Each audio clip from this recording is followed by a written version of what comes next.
The wind cut low across the fjord like the breath of a god displeased. Grey mist hung in veils over the water, coiling around the longship as it glided in silence toward the cliffs of the north. Its sail, furled and stiff with sea salt, hung limp beneath the bruised sky.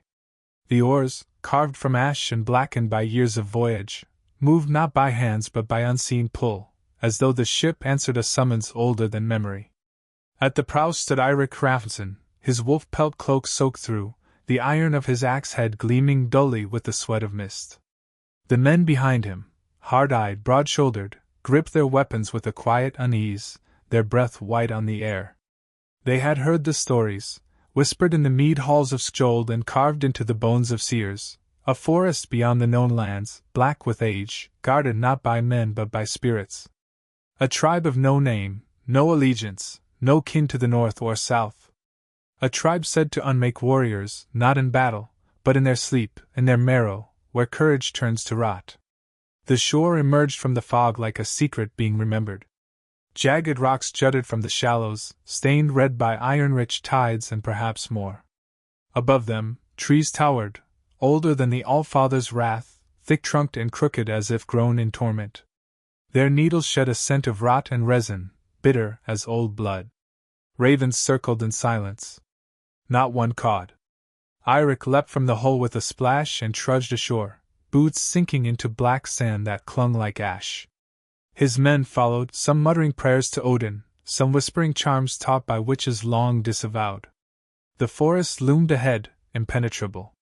No trail led inward, no game trail, no footpath, only the thick wall of bark and root and shadow. Still, they had come for a reason: the disappearance of 2 trade ships, the silence of the coastal village of Hurdle, the plea of the Jarl whose son had vanished on a hunting raid.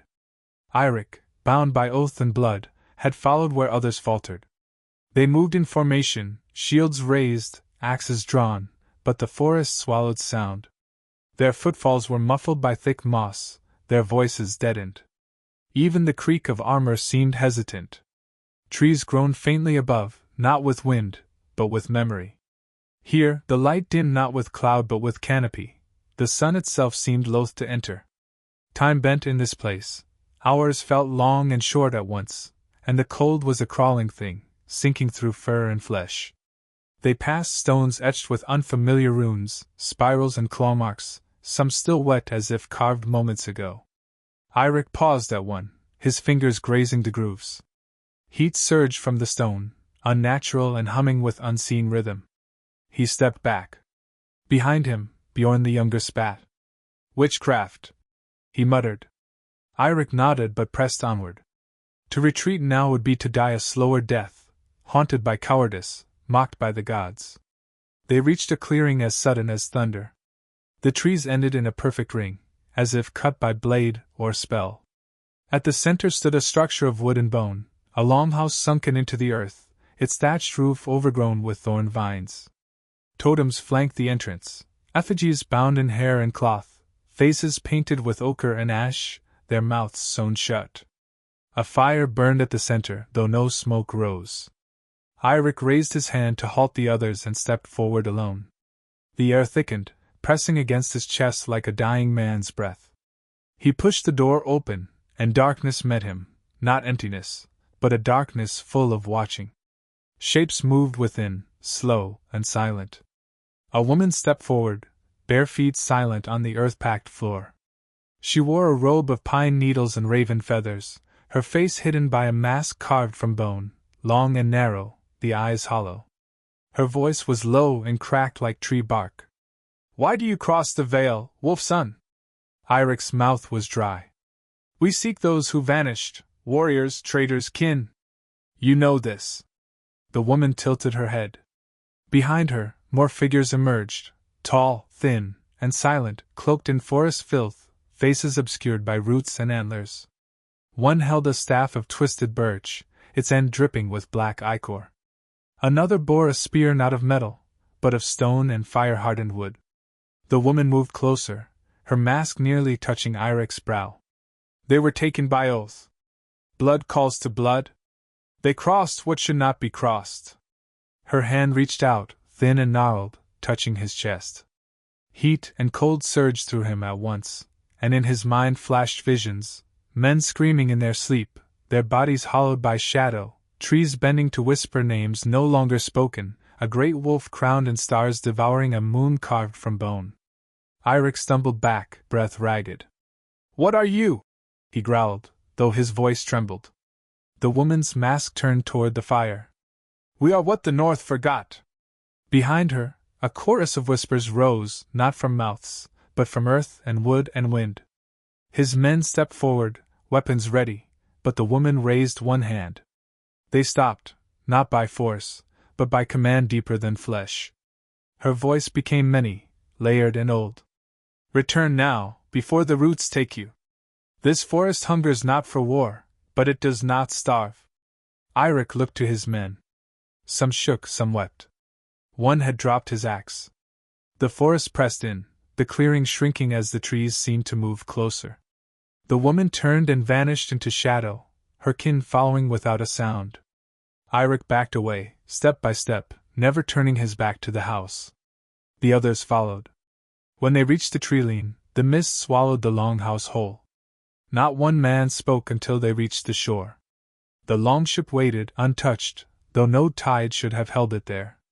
They boarded, and only when the oars struck water again did the ravens cry, sharp, echoing, like laughter on stone. As they left, none dared look back. The forest watched still, patient and ancient. And in the dark beyond sight, something began to stir. The sea groaned beneath their hull as the longship drifted southward, yet the water carried no wind, no salt, only the silence of what had been left behind. Eirik Hrafnsson stood at the prow once more, his face drawn as if carved from winter stone. The forest's presence clung to them still, an unseen resin upon their souls. Each man aboard felt it differently. Bjorn the younger gripped his beard as though trying to remember how it once felt to laugh. Kjell, who had always sung beneath his breath, made no sound now. Others twitched in their sleep, murmuring names that were never theirs to speak. The sun had risen, but the sky remained bruised, the clouds moving too slowly as though time had faltered. Birds did not follow the ship. Even gulls, scavengers without pride, kept distant as though the longship bore plague. 3 days passed before they reached Hurdle, or what remained of it. The village lay still beside the river's bend, where the forest receded just enough for humans to pretend they were safe. Eirik stepped ashore, boots crunching brittle frost, though it was not yet deep winter. Smoke no longer rose from the hearths. The thatched roof sagged beneath a silence too loud for any wind. Doors stood ajar, some torn from their hinges, some gently swaying with a rhythm not their own. No corpses lay visible, no blood on snow or wood, only the quiet, heavy as a graveyard's breath. Eirik's eyes scanned the houses. "Draw blades," he commanded, and his men obeyed without voice. Their steel looked wrong here, too bright, like fire in a burial ground. They entered the nearest house. The hearth was cold, untouched for days. Bowls of broth had frozen in place, spoons still resting inside, abandoned mid-meal. A child's doll, its eyes scratched away, sat propped against the wall beside a fur-lined cradle that held only bundled straw. One by one, they searched the homes. All were the same, empty, paused in time, untouched by struggle yet clearly departed. Food rotted in cellars. Dogs starved in pens, some bones gnawed. And in every home, a symbol appeared, etched into walls, carved into lintels, burned into wood. The same spiral that had greeted them in the cursed forest, now appearing here like a whisper followed home. Eirik stood before one, his gloved fingers brushing the edge of the rune. It pulsed faintly, not with light but with a sense of being watched. "This is no raider's mark," said Alvar, his voice hoarse. "This is warning." Eirik nodded. He did not speak of the dream he had the night before, the one where a tree bled from its bark, and the sky turned to bone. Instead, he turned toward the village longhouse, its doors still closed. Inside, the air was colder than outside. The long hearth at the center held embers that would not die nor burn, gray and breathing without heat. The high seat of the chieftain stood empty, its carved raven heads broken at the beak. Behind it, a tapestry remained, A woven image of Yggdrasil, the world tree, but twisted. Its roots choked the 9 realms, and from its branches hung not fruit, but bones. Eirik stared at it, and the bones seemed to sway. His men stayed at the entrance, unwilling to cross the threshold. They never left, whispered one. They were taken. Eirik approached the tapestry, and as he reached toward it, a low creak echoed from above. His eyes shot to the rafters. Something moved. Not animal, not man, just shape and shadow, flickering as if smoke had learned to walk. He did not speak. Instead, he backed away slowly, hand never leaving the axe at his belt. They left the longhouse with a silence too tight for comfort. As they returned to the ship, the mist rolled back in, thick as wool, obscuring the edge of the forest beyond. On the shore, they found a trail. Not a path of feet, but a dragging, something heavy pulled inland, toward the trees. Deep grooves in the frost, like a body pulled by the arms. Eirik knelt beside it. Hair, long and dark, was caught in the bramble, and beside it, a charm, a small disk of pine wood, etched with a name. Sverri, he murmured. The Jarl's son. He passed this way. Bjorn spat beside him. Then he is dead. Eirik stood. No.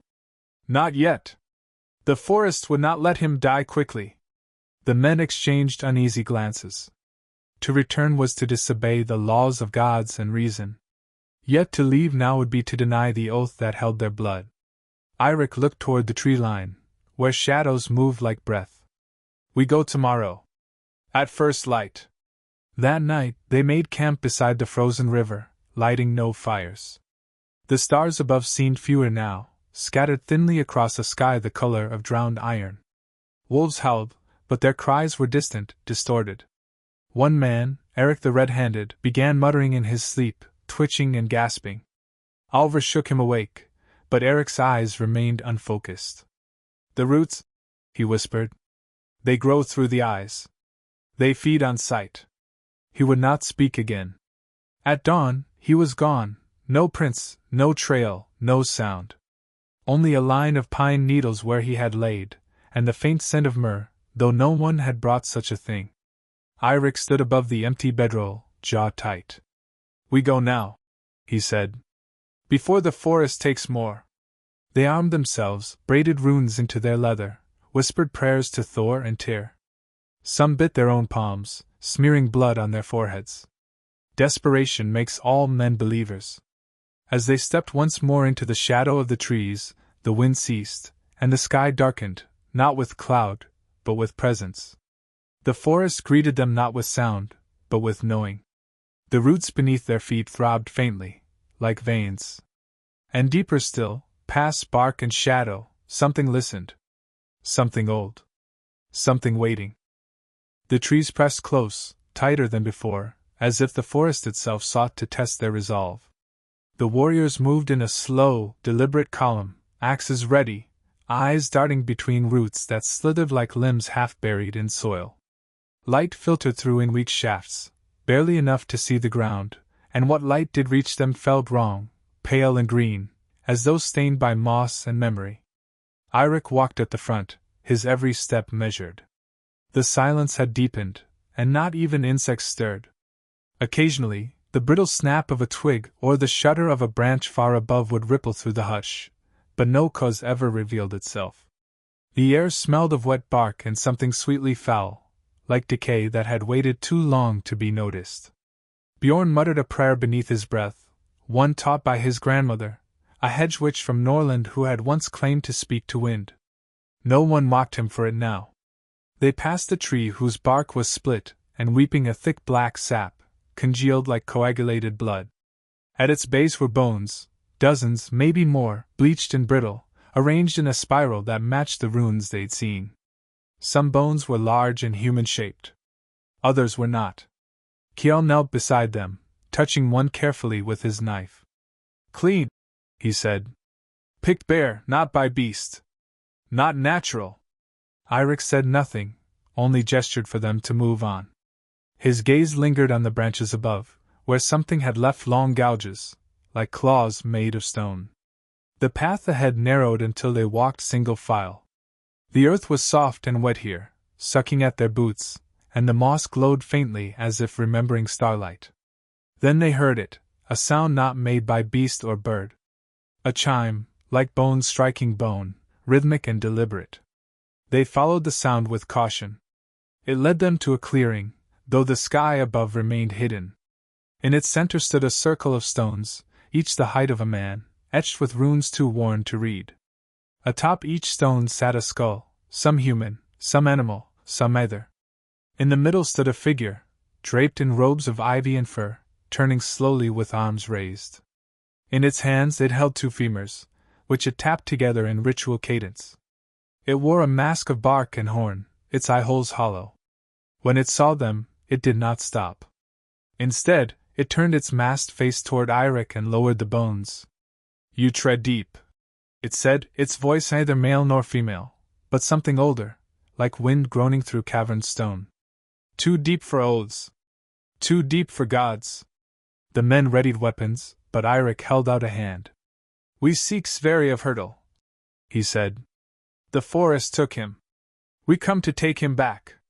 The masked figure tilted its head. "He is not yours to take. He walks where the old ones walked. He drinks from the root."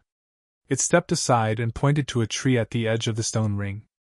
Bound to its trunk by woven vines and thorns was a boy, his body limp, his eyes open and white. His mouth moved faintly, as if whispering to things unseen. Around his head grew mushrooms the color of bone and rust. His skin was pale, etched with small cuts in the shape of runes. Bjorn cursed and stepped forward, but the masked one raised its bones again, and the earth trembled. Vines erupted from the soil, curling toward the intruders like serpents awoken from centuries of sleep. Eirik drew his axe and shouted, "Hold!" The forest paused. The masked figure lowered the femurs. "He chose," it said. "We do not take. We offer." He drank. He saw. He became. The boy Sverri turned his head slowly. His mouth opened wider, and from it came not words, but a sound like wind tearing through leaves, a groan full of longing, not pain. "He is not boy now. He is root. He is memory." The warriors stepped back. Some swore, some clutched their amulets, some wept openly. Kjell looked at Eirik. "We cannot leave him," he whispered. But Eirik's face had turned cold. "He is no longer ours." The masked figure nodded once, then vanished into the trees without footstep or farewell. The vines retracted, the grove fell still, and the light grew dimmer still. They turned from the clearing, their number broken. None spoke. Bjorn lingered longest, staring at the boy bound to the tree, but even he could not cross the threshold again. As they made their way back toward the river, they found the path changed. Trees had shifted. Landmarks were gone. The moss glowed brighter now, guiding them not outward but deeper. Panic took one of the men, Sigvard, who ran into the trees, axe discarded. They heard him scream only once. When they found him, he had no face, only bark where skin should be, his mouth stretched open in silent horror. Eirik buried him with stone, not earth, and marked the grave with an uncut branch. The forest no longer felt merely alive, it felt aware. Each footstep seemed heard, each breath counted. They walked without direction now, carried by instinct, fatigue, and the grim memory of what they had seen. Night fell without warning. The sky remained hidden, and the dark came not as shadow, but as presence, thick, breathing, waiting. They made no fire. The cold licked at their bones, but none wished to call attention to themselves. Somewhere in the dark, something paced just beyond sight. A heavy tread. Then another. It did not charge. It only walked in circles. Watching. When dawn broke, it brought no warmth. Just a dimming of the black. One by one, they rose in silence, eyes hollow. Eirik stared into the trees ahead. "This place does not want us," he said at last. "But it will not let us leave." He drew his blade, its edge dulled by frost and time. "Then we will cut our way through." The forest did not laugh. It merely waited. The forest yielded no path. Eirik and the remnants of his war band marched through tangled roots and dense underbrush as if walking through the ribs of a buried beast. The trees stood too close together, their bark wet with moss and tears of old sap, their branches snarling above like limbs locked in combat. Every so often, one of the men would glance behind and frown, sensing the trees had shifted again. What was once behind them was now beside them. And what lay ahead had already been past. The air was thick with the stink of rotting bark and distant herbs, fennel and yarrow mixed with decay. Faint drumming echoed from nowhere, low and pulsing like a heartbeat within the earth. It came and went. Some thought it was their minds slipping, others knew better. The forest was listening. The forest was remembering. They came upon an ancient glade, hidden deep within the fold of hills and roots. A ring of standing stones encircled a pit of charred black soil. Each stone bore runes, but unlike those they had seen before, these symbols moved subtly as if being written over and over by unseen hands. Within the pit, the ashes had not cooled. They smoldered, even in the absence of wind or flame. A scent rose from them, iron, pine, and something older, like forgotten prayers. At the edge of the ring, an effigy lay face down in the dirt, shaped like a man but fashioned from roots and deer hide, with a skull for a face and a crown of antlers wrapped in sinew. Alvar approached it and crouched. "It's not just for fear," he muttered. "It's for binding." Eirik knelt beside him. "What do you see?" Alvar hesitated, then touched the skull. The moment his fingers brushed it, his body stiffened. His eyes rolled back, and he began to convulse. The others rushed forward, but Eirik held them back. "Do not touch him! Do not touch it!" Alvar gasped, then fell limp. When he stirred again, his face was wet with sweat, and his voice was distant. "There are things beneath us," he said. "Things that grow backward through time. They remember when the sky was young. They whisper into the soil, and men who walk here become echoes." Silence fell. None of the men knew what to do with such words, and so they did what Norsemen always did, they moved on. But now their feet fell more carefully, and their voices died altogether. The drumming returned, closer now, a rhythm not played by hands but by intent. The forest grew darker still, though the sun should have been high above. Shapes moved within the mist, shapes too tall, too thin, whose heads bent at impossible angles. Eirik saw them only in glimpses. The others saw nothing. But they felt it. The sense of being hunted not by beast, but by memory. By midday, they reached a hill crowned by a shattered cairn. From beneath the stones, black vines had burst upward, as if the earth itself had tried to vomit them out. They crawled across the stones like veins, pulsing faintly. Eirik stepped forward, his hand resting on the axe at his belt. A voice rose from the cairn, not loud, not violent. A whisper, soft as breath. "Eirik Hrafnsson," it said. He froze. No man had spoken his name aloud in days. "Eirik, son of Rafn, son of Njal. You walk where your kin once fled. You seek what should remain hidden." The men behind him gripped their blades, but Eirik lifted a hand. "Who speaks?" The voice did not reply. Instead, the air thickened, and the wind turned cold enough to cut skin. From within the cairn, a shape crawled forth, its body thin, cloaked in rotted fur, its eyes burning with pale fire. It looked like a man, but no man breathed such air. No man moved with joints that bent the wrong way. "You wear his face," the creature said, pointing a withered finger at Eirik. "But you are not him. You are only the echo. The forest remembers the first blood. And the first oath." Eirik stepped forward, his face grim. "What oath?" The creature smiled, revealing teeth like pine splinters. "You do not know. That is why you bleed." And then it lunged. Eirik met it with steel, his axe cleaving through the thing's throat, but no blood came. Only dust. The creature burst like bark set to flame, its form vanishing on the wind. But the cairn trembled. The earth groaned. From below, a dozen hands reached upward, twisted, clawed, still bearing remnants of armor and old iron. The dead. Not risen. Not angry. Remembered. They clawed their way free of the stone, and the warriors formed a circle, backs to one another. Stand! Eirik shouted. By axe and by name! The things charged, not with rage, but with hunger. Steel met bone. Shields cracked. For every creature struck down, another took its place. Yet they did not fight like warriors. They fought like roots, entangling, dragging down. One by one men fell. Some were taken beneath the soil itself, screaming as the earth swallowed them whole. Kjell died with his axe in both hands, shouting curses in the name of Thor. Bjorn's leg was shattered by the bite of a dead thing's jaw before Eirik cut it down. But still the enemy pressed. Then, through the mist, a horn sounded. Low. Ancient. Carved from something that had never been beast. The dead froze. The warriors froze. And from the trees came light, not fire, not sun. A pale, violet glow, drifting like mist given shape. From it emerged a woman cloaked in branches and moon-pale cloth. Her hair was black moss. Her eyes shimmered with stars. She raised her hand, and the dead recoiled.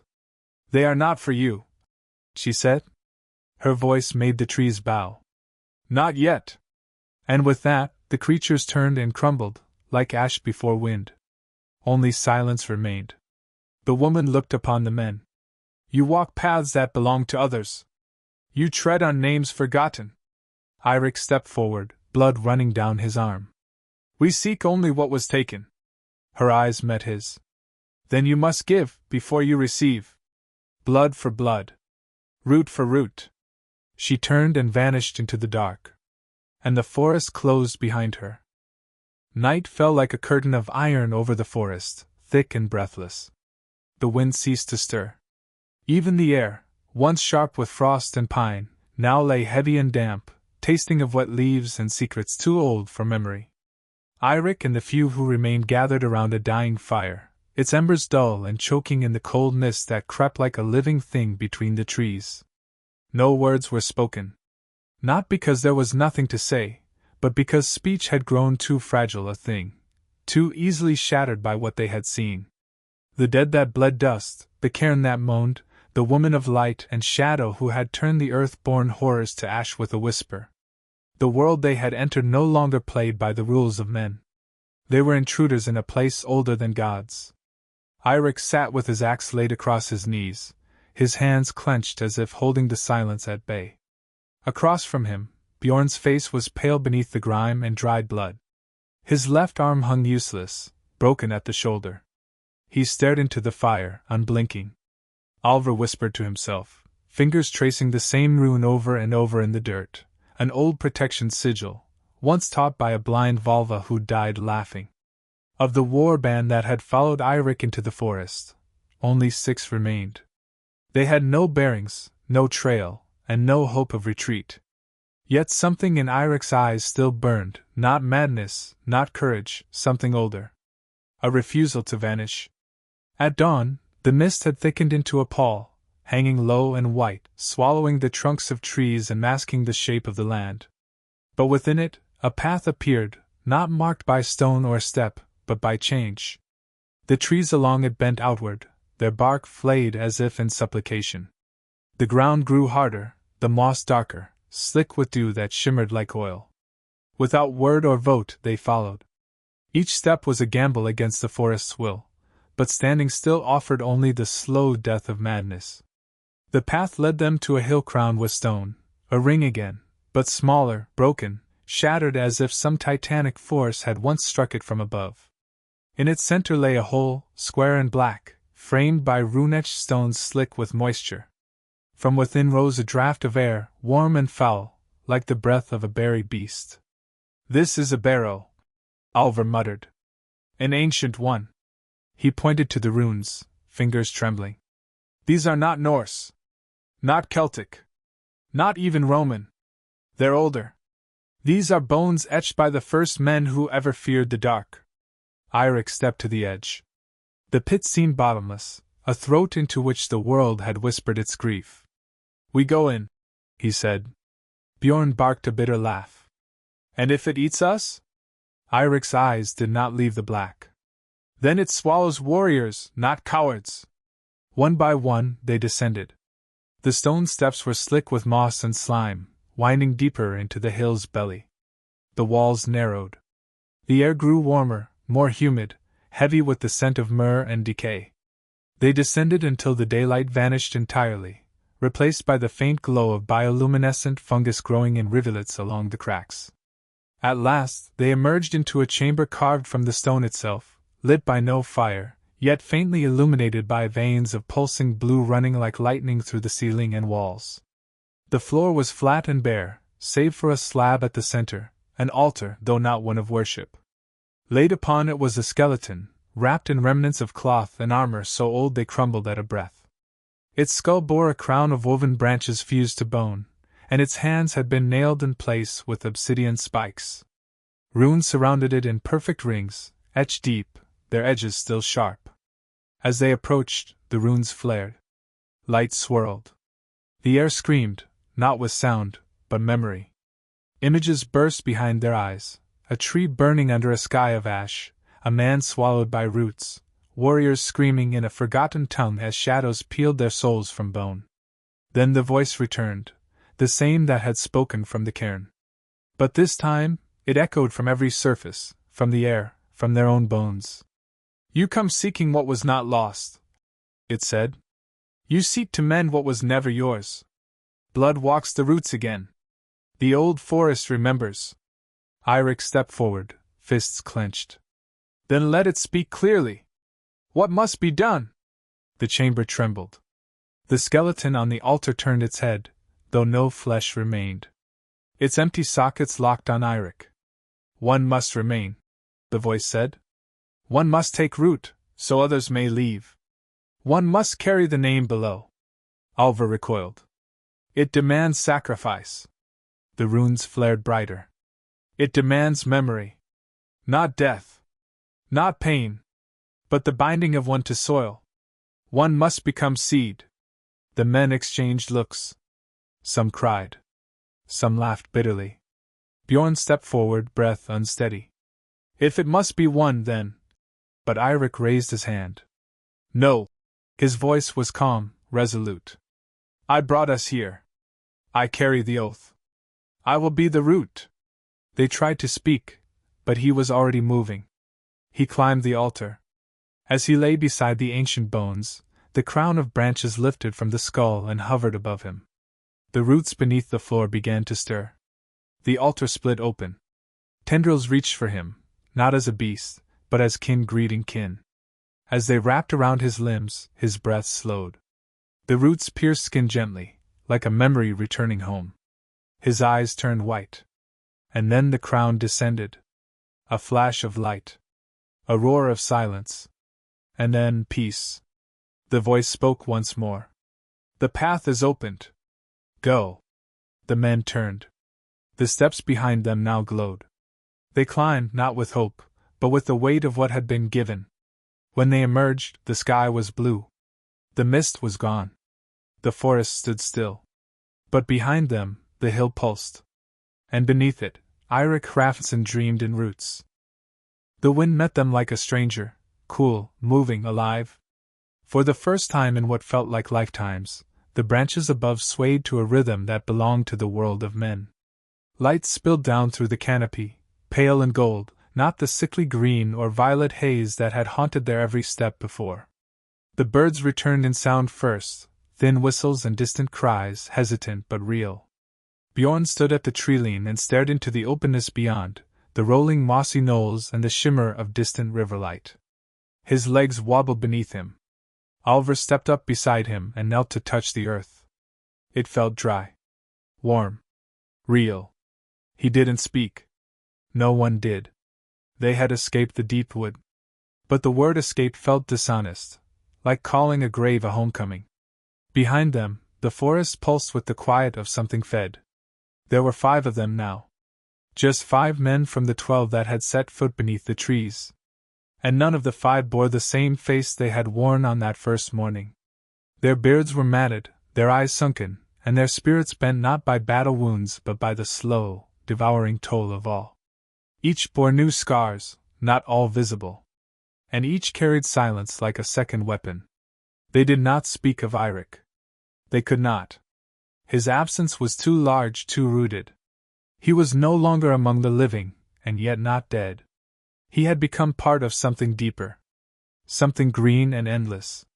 When the trees sighed, it was with his breath.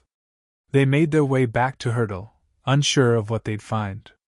The path that once twisted in circles now led them with uncanny precision, as though the forest no longer saw them as intruders. Along the way, they passed trees they recognized, but changed. Blooms they had never seen hung from the branches, soft blue flowers with petals shaped like shields. Moss formed symbols along trunks, spirals, eyes, rivers of memory. They passed no animals. Only wind, and the rustle of leaf and ghost.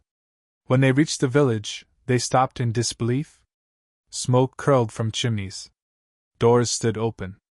The scent of stew drifted on the air. People moved between homes, slow, solemn, unfamiliar, but alive. Children stared as the five emerged from the tree line, haggard and gaunt, like revenants from an age of fire. A woman screamed and ran to them, clutching Bjorn's face and weeping. Others gathered, stunned. They spoke names, but the men did not answer, not yet. They allowed themselves to be led, sat down, wrapped in cloaks and handed bowls of broth. One by one they wept. Not from pain. Not from joy. From the unbearable strangeness of being back in a world that obeyed the sun. The Jarl arrived at dusk. He was thinner than memory, but his eyes were still fire. When he entered the longhouse where the five sat, the room grew still. He looked at each man in turn, then sat across from them, elbows on knees, and waited. Bjorn finally spoke. His voice broke like a frozen branch. "Your son, he is not yours anymore." The Jarl did not flinch. "Did he die?" Alvar answered. "Not in any way we understand." The Jarl nodded, as if he had expected this. "And Eirik?" Silence fell again, a silence too vast to carry words. After a long breath, Bjorn whispered, "He remains." The Jarl closed his eyes, bowed his head, and muttered a word none of them recognized. Later that night, a feast was laid, not in celebration, but in mourning and reverence. Mead was poured. Bread was broken. No songs were sung. The villagers did not press the men for stories. Perhaps they understood, in some old part of their souls, that some tales were better left untold. That there were truths in the trees that, if spoken aloud, might take root in the minds of listeners and never leave. The five sat apart, near the hearth, drinking in silence. They had crossed a threshold no man should cross. And now they were half-shadowed things. As the night deepened, Bjorn stepped outside, pulled by something in the wind. He walked beyond the edge of the village, past the well, past the graveyard with its leaning stones, and stood beneath a birch tree whose leaves shimmered silver under moonlight. There, at the base, was a mark, a spiral burned into the bark. Not fresh. Not old. Just present. He touched it. And a warmth spread through his hand, his chest, his teeth. He heard a whisper, not sound, not word. Just presence. He whispered back, "I remember." Behind him, Alvar watched from the shadows. He did not approach. He, too, bore a mark, beneath the collarbone, where bark had kissed his skin in the barrow chamber. The others would carry theirs as well. Marks that no blade could remove, no fire could cauterize. Gifts or curses, it did not matter. The forest had chosen to remember them. And now, they too would remember the forest, forever. The days passed. The seasons shifted. Snow came, then melted, then came again. The five did not leave the village. They could not. Some tried. One made it to the edge of the fjord before collapsing, his breath stolen by dreams of roots in his lungs. Another built a boat, but the waters turned black beneath its hull, and he abandoned the project with shaking hands. They lived as villagers now. Bjorn took to crafting tools. Alvar tended the fields. The others found work in silence, always at the edge of the trees, never beyond. Each night, they dreamed of the altar. Of the roots. Of Eirik, whose breath now whispered through bark and shadow. Each spring, the blue flowers bloomed again, only where their feet had touched. And deep beneath the hill, in a chamber of stone and memory, a crown of branches pulsed with slow light. The roots curled tighter. The barrow dreamed. And the forest watched. The thaw came late that year. Winter clung to the hills with the tenacity of a dying wolf, its breath still caught in the hollows and its eyes buried deep in the cracks of stone. Yet the snow relented, if only by inches. Streams stirred again. The river began to hum. Birds returned, shyly at first, then with bursts of song that startled even themselves. And with the melting came the whispers, old ones, low and half-formed, carried on the wind from the direction of the woods. In Hurdle, none dared name them aloud, but all felt their weight. The villagers awoke with the taste of soil in their mouths. Some found pale mushrooms growing from their floors, despite no damp. Others swore they saw deer watching from the forest edge, standing upright, unmoving, antlers dripping with something that was not sap. The forest had not forgotten. Bjorn woke on the first day of thaw with a scream trapped in his throat. His hands gripped his blanket like a shield. The dream still clung to him, the feeling of roots curling around his legs, pulling not down, but inward, into memory, into silence. He rose, dressed, and stepped into the pale morning. The sky was streaked with gold and ash. He walked to the old birch tree, the one with the spiral burned into its bark. It had grown taller since autumn. Or perhaps he had grown smaller. The mark remained, but it shimmered now, no longer burned, but alive. Bjorn pressed his palm to it, and the cold passed through him like a breath he had forgotten how to hold. He said no words. The tree needed none. By noon, he gathered the others. Alvar, whose beard had gone half-white, and whose eyes never fully returned from the barrow. Halfdan, who limped from a wound that had never bled. Scory, who no longer slept, only sat beside his fire and listened. And Ursa, the shield maiden who had not entered the forest but had heard its call all the same. She was the first to speak. "The path is open again." Her voice did not ask for agreement. It carried the certainty of someone who had dreamed it thrice. The men exchanged glances, hesitant but knowing. Bjorn nodded slowly. "Something stirs. Not wrath. Not hunger. A summons." They did not ask each other why. They prepared. By twilight they stood once more at the tree line, cloaks drawn tight, blades and charms at their sides. The forest looked unchanged. The same towering trees, the same dense mist gathering like breath. But it no longer pressed. It waited. The roots had drawn back, offering passage. They stepped in. The path unfolded beneath their feet with unnatural ease, not trodden but revealed, as if the trees themselves whispered to one another and parted. The light dimmed, but not ominously. It was the hush of reverence, like standing in the nave of a long-forgotten temple. The birds grew silent, and the air smelled of earth warmed by old fires. As they walked, the moss bloomed beneath their steps, blue and silver, tiny blossoms like tears of stars. They passed no bones, no symbols, no threats. But the forest watched. Not as a predator, but as a witness. Hours passed in silence. Time bent around them.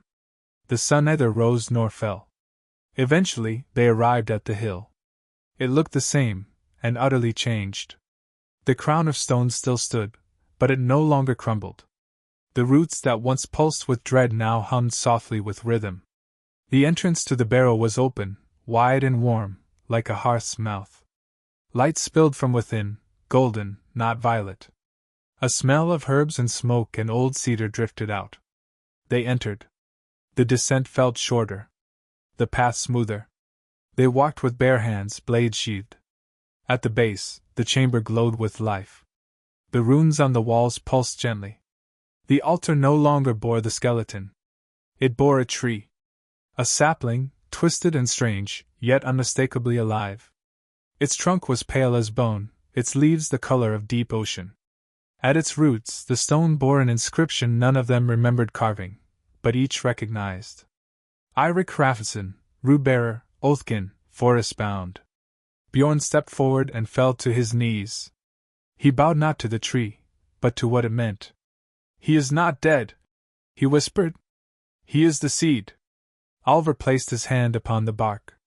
It was warm. It pulsed. Scory knelt beside it and began to hum, an old song, forgotten even by the skalds. A lullaby for the lost. Ursa stood guard, her eyes wet but unblinking. The roots of the tree curled slightly at their feet, not to bind, but to bless. Then came the voice. It did not echo this time. It did not roar. It came as a murmur through the leaves, through the breath of bark and the hush of soil. "The cycle begins anew," it said. "The wound has been named. The old fear given form.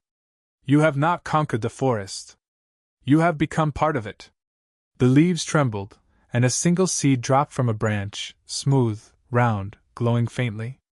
Bjorn caught it in his hand. It felt alive. "Take it," the voice said. "Plant it where men forget. Let the forest remember." They left the barrow without being dismissed. The light followed them upward, parting the darkness. When they emerged, the sky was pink with the coming dawn. The trees bowed gently in the wind. The path remained behind them. Open. Quiet. Watching. They returned to Hurdle and found the village at peace. Crops had taken root early. The livestock had calved in twos. Children no longer feared the night. Bjorn walked to the center of the square and knelt beside the well.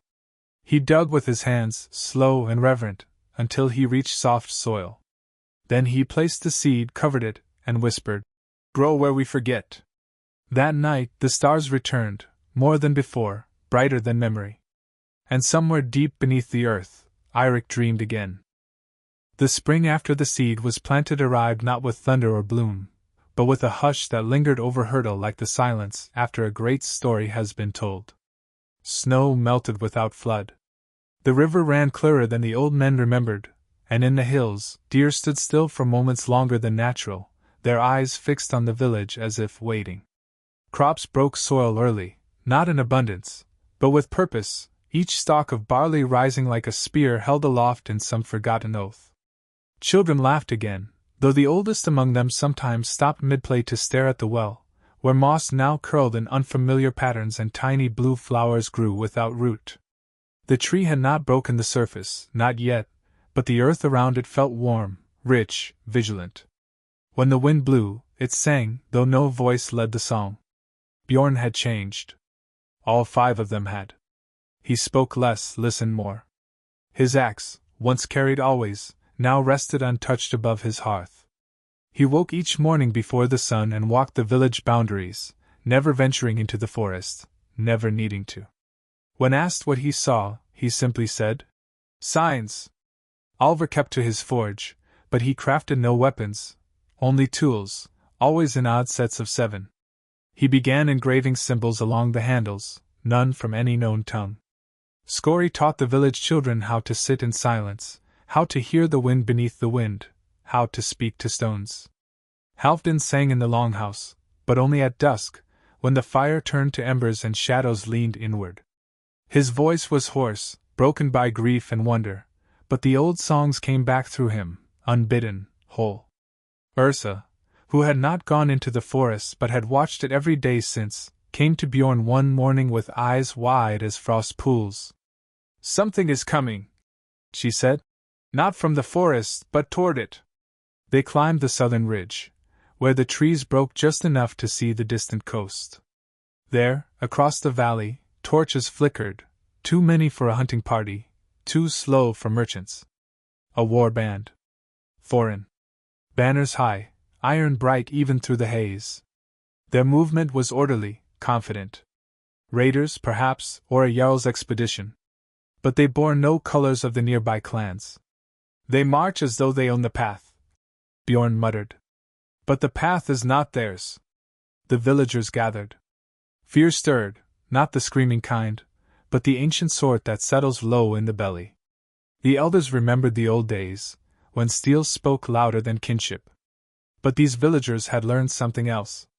They knew now that steel was loud but not eternal. Bjorn called a council in the longhouse. They come with hands like blades, he said, but they do not know where they step. This is not just land. This is old soil. Alvar nodded. The seed sleeps beneath us. If they wake it wrongly. He did not finish the thought. He did not need to. Some wanted to flee, take their kin and hide in the fjord caves. Others wanted to meet the warriors at the pass and parley. But Bjorn's voice cut through them all. We do not run. We do not beg. We remember. The room fell still. Not because of threat, but because the word carried more weight now than before. Remember. It was no longer a call to mind, but a call to being. To become what they had touched. To hold the forest's gaze and not flinch. The next day, the war band arrived. They came in lines, 30 men at least, clad in ringmail and fur, eyes sharp from travel. Their leader rode at the front, a tall man, golden-haired and youthful, with the gaze of one who had never been told no. He dismounted at the village edge, where Bjorn stood with the other four. The stranger looked around with curiosity, perhaps even amusement. We seek shelter, he said, and safe road north. We carry coin and kin. His voice was smooth, but it rang hollow. Bjorn studied him. The man did not look tired. He looked entitled. Dangerous in a way that had nothing to do with weapons. There is no road through here, Bjorn replied. Only memory. The man laughed softly. We are not pilgrims, friend. We seek no shrine. Bjorn stepped forward. This land remembers. The roots know every oath and betrayal. Tread wrongly, and it will not be me who answers you. The stranger's smile faded. He glanced at his men, who shifted uneasily. The wind had died again. The birds had vanished. The trees stood too still. The village children watched from windows, silent as dusk. The stranger's voice dropped. You threaten us with superstition? Bjorn shook his head. I warn you with truth. The war band set camp outside the village, refusing hospitality but too uncertain to push further. That night, the mist returned, thicker than any fog they'd ever seen. The villagers closed their doors. No one slept. From the woods a sound began. Not drums. Not beasts. Just the slow creak of branches bending under unseen weight. The strangers lit fires. They sang songs too loud, too brave. But their laughter never lasted. By dawn, 3 of them were missing. No signs of struggle. No blood. Just empty armor, laid neatly at the edge of the woods, vines growing through the links. The leader cursed. Threatened. Demanded. But no one in Hurdle moved. No one answered. The forest had. On the 3rd night, the leader entered the village alone. He walked to the well and found Bjorn waiting. What is this place? He asked. His voice trembled now, but not from fear of men. Bjorn looked at him, long and deep. This is a place that remembers when men forgot. Where oaths live longer than bones. You came with blades. The forest does not understand blades. It understands roots. The man fell to his knees. What must I do? He asked. Bjorn placed a hand on his shoulder. Go. Leave no fire behind. Take no stone, no leaf. Speak no name. And forget us. The man nodded. He left before sunrise. The war band followed. And in the soil near the well, the blue flowers opened. One more had bloomed. The seed was listening. The air shifted in Hurdle after the strangers departed, not as if a danger had passed, but as though something ancient had stirred, blinked once, and returned to sleep. 4 days afterward, the villagers moved with reverent quiet, speaking in murmurs, stepping lightly, and avoiding the well unless necessary. The flowers that bloomed there, pale blue with veins of silver, were no longer seen as strange. They were accepted the way one accepts the wind or the stars, present, unchallenged, sacred. Bjorn returned to his routines with the gravity of a man bearing witness. He walked the borders at dawn, marked stones with charcoal runes by instinct, and left small offerings, bread, bone, hair, at the base of the birch tree, where the spiral glowed faintest under moonlight. He did not call it worship, but he did not call it habit either. The forest had not spoken again, not in words, not even in dreams, but the silence had shape now, and that shape was listening. One morning, Scory stood at the edge of the village square with his head tilted toward the hills. He remained unmoving for so long that villagers began to gather, wary and hushed. When Alva approached and placed a hand on Scory's shoulder, the old man finally spoke. "There is a sound beneath the ground." He turned to look at the others, his eyes wide, though not in fear. "It calls not to us, but to something that listens deeper." That same night, a tremor rolled through the soil. It wasn't an earthquake, not sharp or violent. It was a slow pulse, like the heartbeat of something buried far beneath. The earth rose and settled in waves, barely enough to topple a cup, but everyone in Hurdle felt it in their teeth. Then came the wind. For 3 nights it blew, only at dusk, and only from the north. It carried with it the scent of snow and peat, but also something less definable: old leather, burnt marrow, ash washed clean by rain. On the 4th day, a raven arrived. It circled the village once, then landed on the roof of the longhouse and spoke. Not in words. It cawed once, tilted its head, and dropped a black feather thicker than any bird's. Bjorn picked it up and found a rune etched into the quill in blood. The mark was not Norse. Not Roman. It was older than script. The last time he'd seen it was on the bark of the altar tree, deep in the barrow where Eirik now slept beneath root and stone. Bjorn held the feather up to the morning light.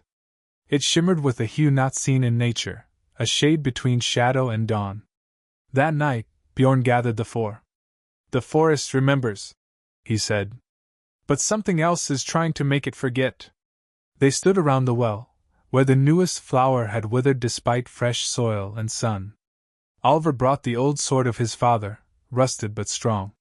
Scory carried nothing, only the tune of an old song he hummed low and constant. Ursa wore her shield on her back for the first time in a year, and in her belt was a knife that had never drawn blood, forged solely for the purpose of sacrifice. Halfdan came last, limping, but holding a wooden bowl of salt and smoke, the last remnants of the old rites before the gods of the north came roaring. They stood in a circle, the sky above void of stars. The wind had stopped. Bjorn placed the feather in the soil. "This is a test," he said. "Or a warning. Or both." He turned to the others. "We return to the barrow. Not as men. As witnesses." None argued. They moved out at first light, not by trail but by the echo of memory. The path no longer unfurled itself so gently. It resisted. Roots snagged. Fog returned. Trees turned their trunks at angles that had no right to exist. But still, the forest did not forbid them. It slowed, warned, questioned, but did not deny. By dusk, the hill rose before them once again. The barrow mouth gaped wide, but it was changed. Thorns grew in jagged loops around the entrance, and the runes above the arch bled slowly with black sap. The tree inside the barrow had grown. Its branches touched the ceiling now, and its trunk had thickened, split with light that pulsed like a breathing wound. The room was warmer, but the warmth brought no comfort. It was the warmth of fermentation, of rot beneath sunless earth. The altar had cracked, and the roots below pulsed with unease. Bjorn stepped forward and placed the feather at the tree's base. The air recoiled. The walls groaned. And then the voice returned, not Eirik's, not the barrow's, but something else. "You let the seed sleep," it said, "but others walk the dream now." The walls flickered with images, a burning forest not of this world, a tree screaming without sound, men without eyes digging into sacred soil. "They come from beyond the forgotten lands. They do not fear the forest. They do not worship it. They devour it." The tree's leaves curled inward. "If memory fades, the forest dies." Bjorn turned to the others. "Then we make it remember." Alvar stepped forward and drove his old sword into the altar. It sparked, but the roots accepted it, coiling around the metal as if binding it into themselves. Ursa knelt and cut her palm, letting blood drip onto the roots. Scory began to sing, the old lullaby, only now, it no longer felt sad. It felt defiant. Halfdan poured the ashes into the split stone, and whispered names not spoken in generations. The tree pulsed once more. The barrows shuddered. And then a deep sound began to rise, not from the earth, but from everywhere. A drumbeat not played by hands. A memory awakened. The forest had been reminded. And it would not forget again. The sound that rose from the barrow did not cease. It grew. It climbed the roots of trees, passed between branches, slithered through the moss and stone and bone of the forest. It was not music and not thunder. It was memory made sound. Each beat reverberated through the hills, echoing in the marrow of those who heard it, even if they did not understand. In Hurdle, villagers awoke clutching their chests, breath caught as if they had dreamt the same voice. Infants wept at nothing. Old men fell to their knees and whispered names long buried. Even the livestock stood motionless, facing the woods, ears bent, as if waiting for something they had forgotten they once feared. Bjorn and the four emerged from the barrow in silence, their faces grim and shadowed, streaked with sweat and dirt. The roots had accepted their offering. The voice had accepted their vow. But the warning remained etched behind their eyes like runes burned into bark, a hunger coming from beyond, a forgetting that would not slow, a force that neither worshipped nor feared, but consumed. The memory they had rekindled was now aflame, and flames could be seen from afar. Ursa was the first to speak as they stood at the crown of the hill, windless and still. "The forest will fight," she said. "But it must fight through us." Bjorn nodded, but his gaze was distant. "Then we are its teeth." They returned to Hurdle under a sky painted with bruised clouds, and the wind whispered again, not in threat, but in urgency. The trees leaned slightly to the east, as if showing them the direction from which the forgetting would come. That same day, a rider arrived. Not a warrior, not a scout, just a shepherd boy from a neighboring valley, bleeding from the shoulder and barefoot. His eyes were wide, hollow. He collapsed in the square before he could speak, but his body bore signs enough. Scratches across his back that formed no pattern but wept sap instead of blood. Soil clinging to his skin like it had tried to keep him. He awoke just long enough to whisper, "They are burning the groves. They dig with teeth." And then he slept for 3 days without stirring. Scouts sent east returned pale and trembling. They spoke of iron machines, not carts but teeth of metal dragged by slaves, tearing into sacred land. Forests leveled, not with flame, but with something colder, deliberate, humming. They bore no banners, no gods, no names. Only faces painted in ash and mouths that never opened. And behind them, black trees grew from their camps, trees that bore no leaves, only chains. Bjorn gathered the village. He did not command. He shared what had been seen, what had been dreamt. "There is no army to raise," he said. "There is no war to win. But there is a memory to protect." The villagers chose. Not all. Some fled to the coast, others to the mountains, holding their children tight, weeping prayers into the earth.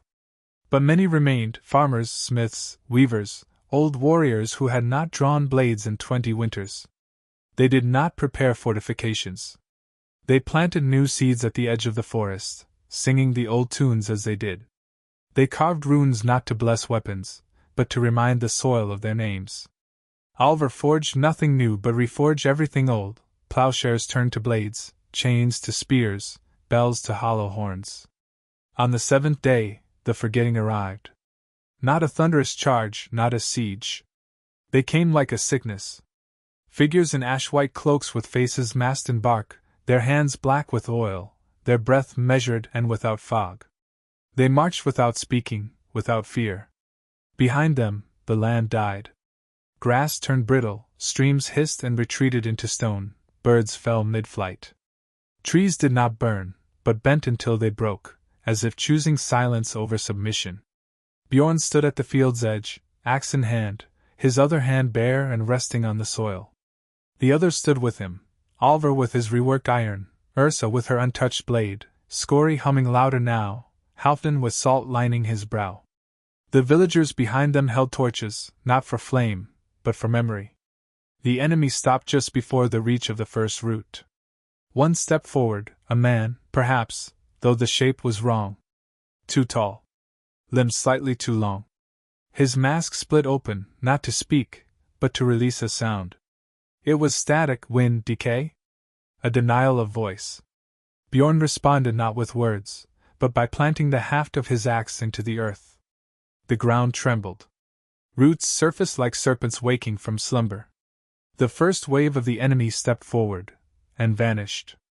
Swallowed by vines that erupted silently, coiling around limb and throat. But more came. From the black trees they had brought, shapes emerged, brittle and blind yet fast. The battle was not one of swords. It was one of will, of memory, of oaths shouted through blood.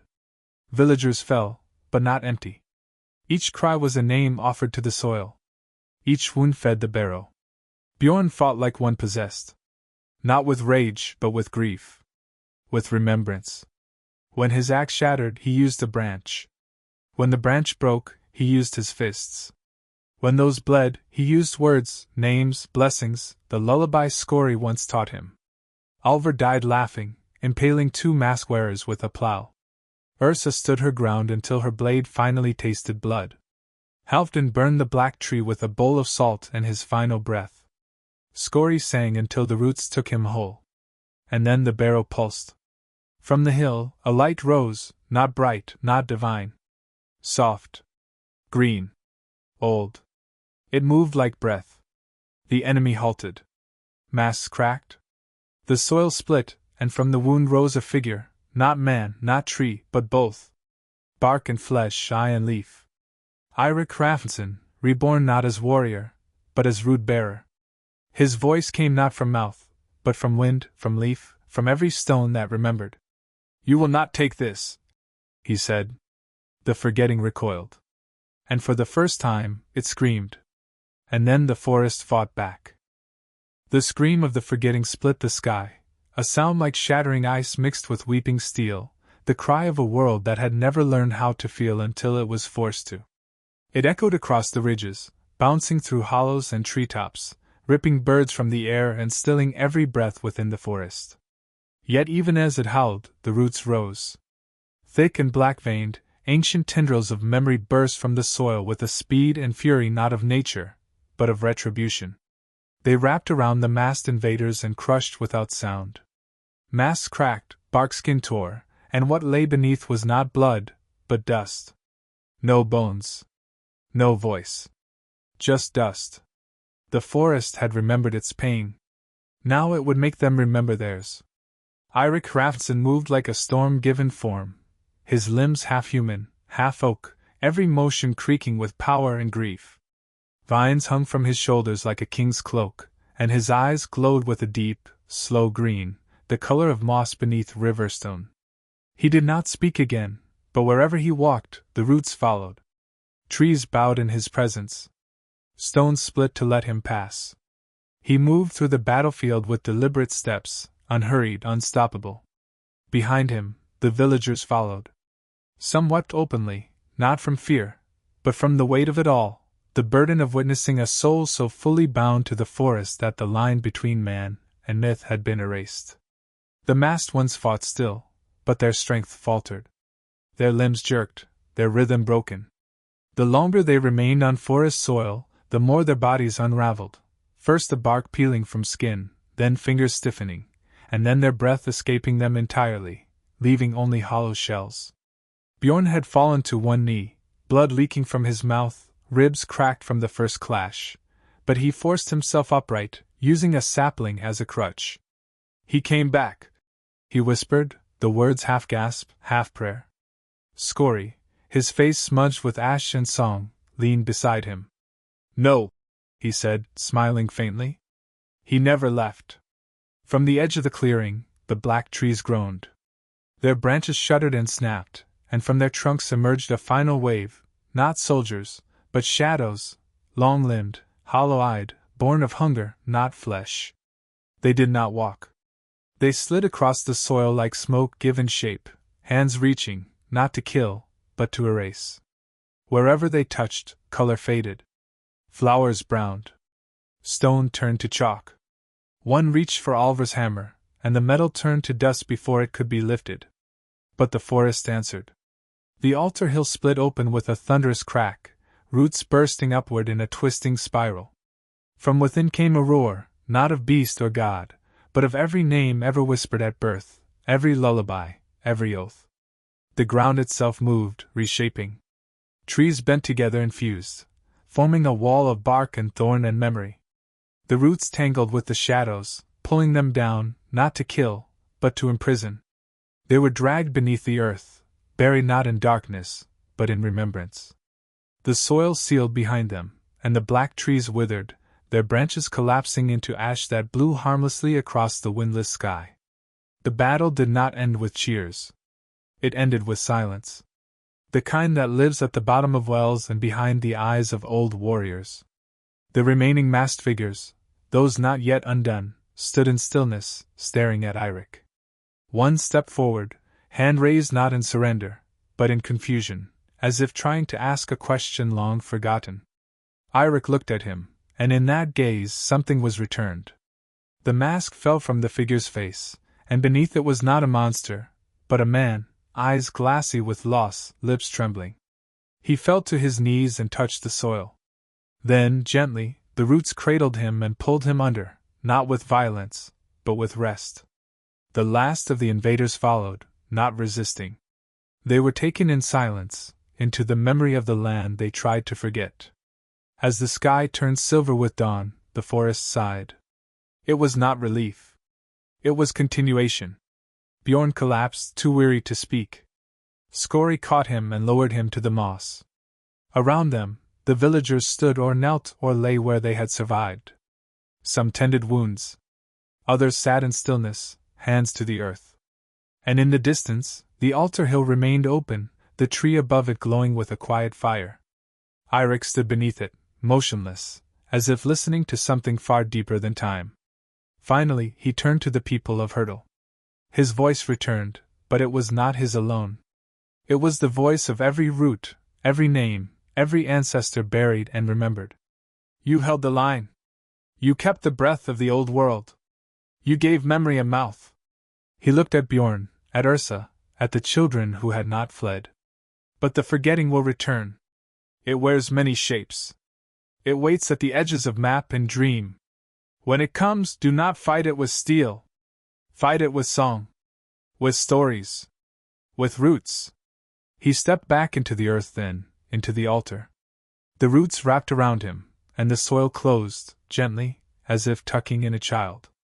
The glow remained for a time, then faded. The tree swayed once, then stood still. The silence lingered. Not hollow. Sacred. Bjorn wept, not for loss, but for the weight lifted. The oath fulfilled. The memory restored. And somewhere far beneath, the forest dreamed. The days that followed were slow and bright, strange in their gentleness. Sunlight returned to Hurdle in full, soft gold that kissed rooftops and warmed the frost-off morning fields. The trees stood taller, greener, their branches no longer twisted with grief but stretched as if waking from a long slumber. Even the wind carried a new kind of silence, one that soothed, not unsettled. The earth itself seemed to breathe differently, and the villagers, for all they had endured, began to move as though in step with something older and larger than themselves. The wounded were tended, the dead buried beneath stones carved with spirals and runes, not just names but memories, stories etched in the old tongue, sung before the burial and whispered afterward into the soil. No one spoke of vengeance. There was no need. The forest had already answered, and what had come to unmake it had been swallowed not in rage, but in remembrance. Bjorn spent his mornings at the well, where the blue flowers still grew, more now than ever. Their petals turned slightly with the sun, tracking its movement in silence. No one touched them. Children were told not to pluck them, not out of fear, but reverence. They were living prayers, each one a soft-spoken thank you, a fragment of the forest's breath blooming above ground. The seed Eirik had gifted was no longer just a relic. It was now part of the village, rooted not just beneath stone, but beneath thought. People stepped lightly around it. They lowered their voices near it. Some left offerings, a drop of milk, a braid of hair, a carved charm. These things were not requested. They were remembered. At night, the village gathered again, not to defend, but to speak. Stories returned, passed from elder to child, from widow to stranger. Some were old, older than any written script, preserved only in rhythm and voice. Others were new, formed from the terror and wonder of what had just been lived. But all were shared. Around fires, under open sky, with heads bowed and voices lifted, they spoke of the forest. They did not name it as a god. It had never asked for worship. But it had demanded memory, and now it was given freely. In this way, Hurdle became not a place of war, but a sanctuary of words, an archive in the bodies and minds of its people, who had learned that survival was not a matter of strength, but of holding on to truth when the world would rather forget. One evening, Scory stood at the center of the square and called for silence. His voice was softer now, worn thin by songs too ancient for his throat, but his presence was stronger than ever. The villagers hushed without question. "The tree in the hill," he said, "will not call again for many lifetimes. Its roots must rest. Its dreams are long. But we—" he looked around, his eyes glinting with reflection. "We must keep its memory sharp, lest forgetting returns wearing new faces." There was a murmur of agreement, a weighty nod from the crowd that felt like a promise passed through breath. Then, unexpectedly, Scory began to sing. Not the battle hymn. Not the lullaby. A new song. Or perhaps one drawn from a place so deep in the bones that it felt new. It spoke of soil and sorrow, of warriors becoming trees, of roots remembering names that even the stars had long abandoned. And the people joined him, one by one, their voices blending not in harmony, but in truth. When it ended, no one clapped. They only listened to the echo. Bjorn rose the next day and walked alone toward the edge of the forest. The path was open. The trees no longer watched him as a stranger, nor as a child. They recognized him. The wind moved around his body like water, slow and full of intent. He reached the Barrow Hill, where the grass now grew lush and wild. The tree atop it had changed. It was taller, yes, but also straighter, less twisted. Its bark shimmered faintly, not with magic, but with memory. He knelt and placed both hands to the ground. "Thank you," he said, not loudly, not to be heard, but to be known. And the earth beneath him warmed. From then on, a pattern emerged. Villagers took turns walking the forest paths, not as patrols, but as keepers. They left carvings on trunks, not as warnings, but reminders.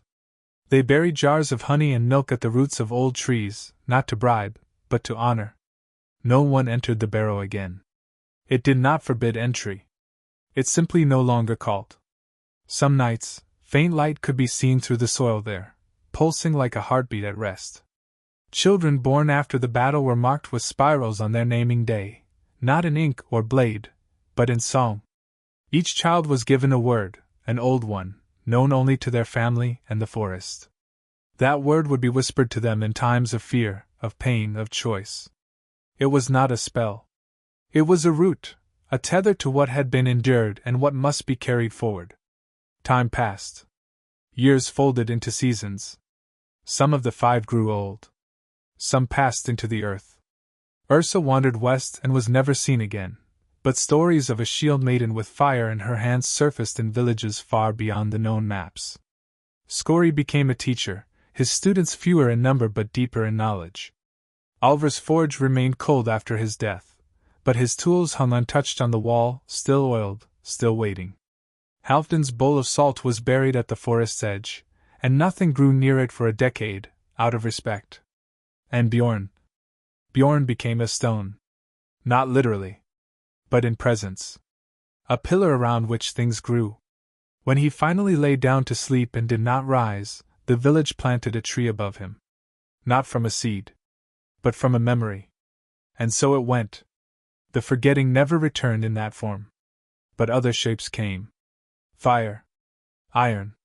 Words spoken too quickly. Names dropped too soon. But each time, Hurdle stood. Not with blades. With stories.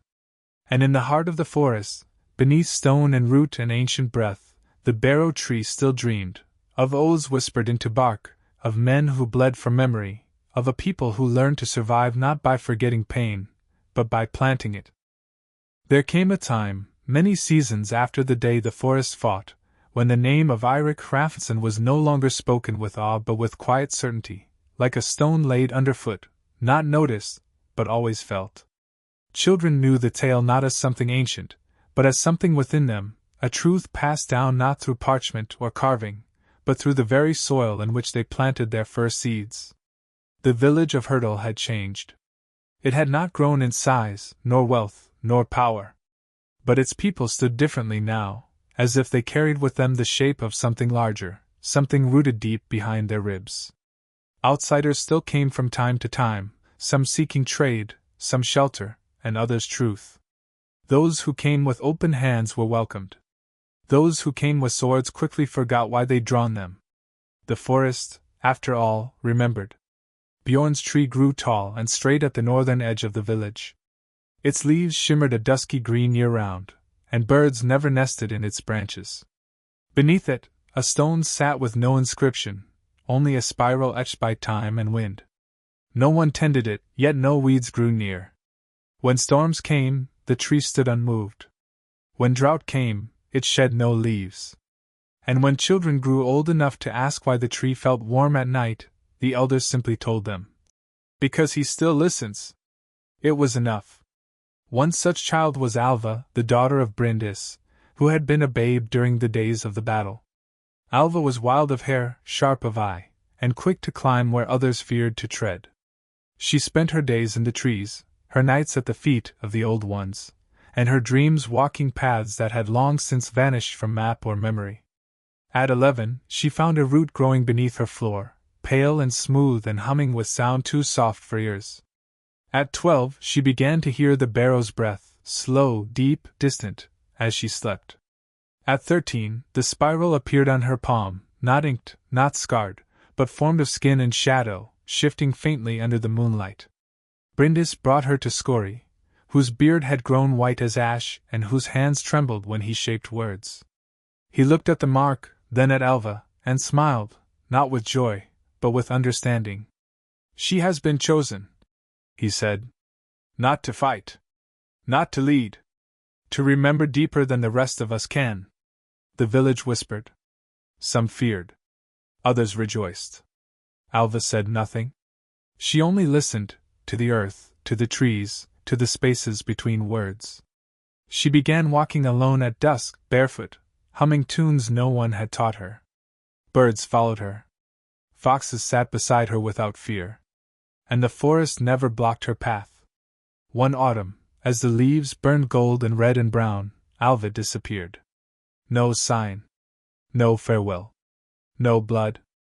Only a spiral drawn in soot upon her doorway and a bundle of herbs tied in the shape of a tree left on the threshold. Bryndis did not weep. She stood at the edge of the forest for 3 days, singing the lullaby Skorri once taught all the children. On the 4th day, the wind changed. And though Alva did not return, her voice began to echo in the branches whenever dusk fell quiet. That winter, the Barrow Hill bloomed. Not with flowers, not with trees, but with memory. Stones that had long stood gray began to shift in color, moss forming spirals, bark growing in the shape of names. The ground grew warmer. Light flickered beneath the soil, faint but steady, like the breath of something still becoming. Villagers gathered each solstice, laying offerings of song, story, and silence. They no longer asked for protection. They offered companionship. The forest did not answer in voice, but it replied in rhythm, in the sway of branches, in the hush of snowfall, in the way roots never broke a single grave. Years passed. Then decades. The old ones faded into the ground, and their names were whispered into the roots. New ones were born, marked at birth with a single word spoken only once into their ear, their root name, sacred and secret. Alva became legend, then myth, then more. Some said she became bark. Others said she was the breath behind the trees. Still others swore she had become the light that danced between the leaves when the sun fell just right. And the barrow tree stood silent, watching all, growing still, never taller but always deeper. Then, one spring, a stranger came. He was young, pale, and stank of salt. He bore no weapons, but he carried scrolls, many, rolled tight and bound in iron rings. His eyes were too sharp, and his smile too wide. He asked questions no one wanted to answer, about names, about ages, about roots. He measured trees with silver calipers and tapped rocks with iron rods. He did not offer stories. He recorded details.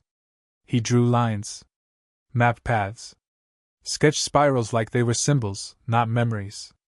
And the forest grew quiet. Bjorn's tree withered slightly that week, only a few leaves, but enough to draw whispers. The blue flowers around the well closed. The spiral stones dimmed. Scory, now blind and bent, called for the stranger. When the young man entered, Scory did not greet him. He only pointed to the door. "You are not forgetting," he rasped. "But you are not remembering either. You think knowledge is memory. But you do not breathe what we have lived." The stranger protested, voice full of words, all of them hollow. Scory turned his face away. "The forest will judge. It does not forget the shape of your steps." That night, the stranger tried to leave. His footprints vanished behind him. The trees closed. And by morning, his scrolls were scattered at the forest's edge, blank. The spiral on the well glowed again. In time, Hyrtle would face more strangers. More forgetting. More storms in different skins. But it would always have its roots. Because long ago, when the forest had almost been silenced, people had bled, remembered, and planted pain like seed. And from that seed, the memory grew stronger than death. And deep within the barrow, beneath stone and soil and sacred sleep, Eirik still listened. The rains came harder that year. Not in thunderous floods or angry tempests, but in a long, steady downpour that blurred the world into a soft haze. The sky hung low and pale for weeks, and the hills of Hyrtle disappeared beneath veils of mist. Crops grew heavy and slow. Stones sweated moss. The river rose, not in fury, but in quiet purpose, curling outward from its banks to meet the fields like a returning brother. The villagers moved with a dreamlike caution, their boots always damp, their fires always guarded. And the forest? The forest stood unchanged, ever green, ever watchful. But it no longer sang. Birds flitted without song. Leaves trembled without breeze. Even the roots beneath the barrow held still, as if listening not for intrusion, but for prophecy. Scory, now near the end of his long breath, sat beneath Bjorn's tree each morning and muttered to it. No one disturbed him. His words were not for others. They were for the soil, the rain, the memory of a man who had once stood at the edge of forgetting and chose to remember. His fingers, gnarled and pale, traced spirals in the puddles at his feet. Sometimes the water held the shapes for hours, unmoving despite wind or step. Children watched from a distance, unsure whether they witnessed wisdom or madness. But the elders nodded. They had seen this before. It was Brynhild, the daughter of Alva's cousin, who came first with the dream. She was 14, quiet, always scribbling in the margins of old birch bark pages, drawing symbols she claimed to have never learned. One night she woke screaming, not with fear, but with urgency. Her mother held her as she gasped, eyes wide and wet. "The roots have cracked," she said. "The breath is caught. Something is turning beneath." The next morning, 3 more children claimed the same dream. Then 5. Then 9. All said the same thing: the barrow pulsed too fast. The forest blinked. The villagers gathered in the longhouse, now damp at the edges and ringed with furs hung to dry. Scory was carried in, wrapped in a dozen cloaks though his skin remained cold. He spoke only once. "It comes not from outside this time. It comes from within." His voice trembled like wind over hollow stone. The room fell silent. There were no warriors left in Hyrtle, not in the old sense. No shield maidens, no axe bearers, no hardened sons of frost and sea. But there were keepers. Listeners. Planters. And they did not laugh at omens. They listened.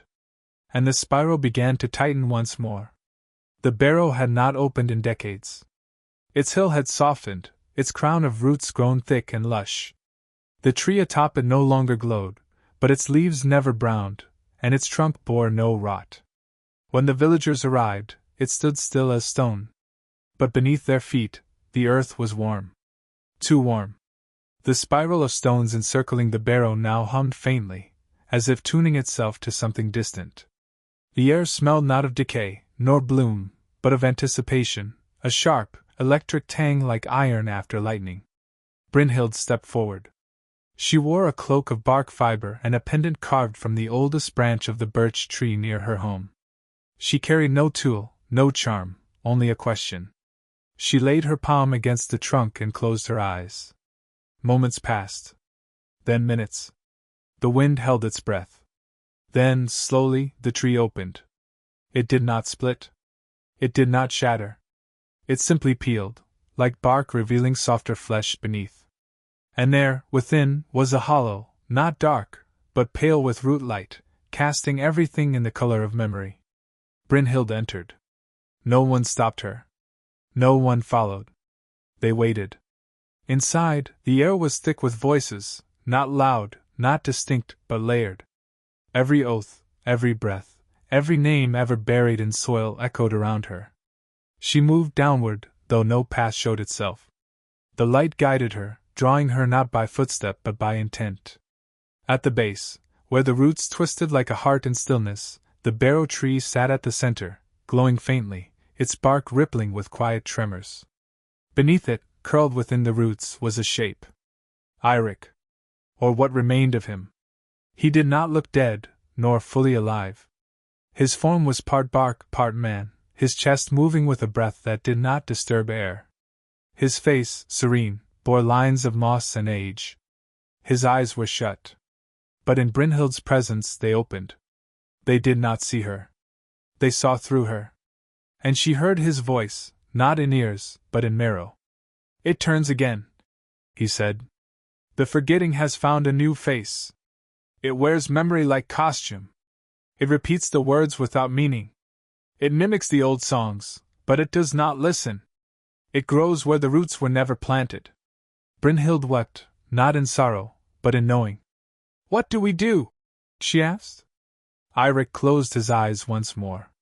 "You carry what must not be spoken. You give it shape."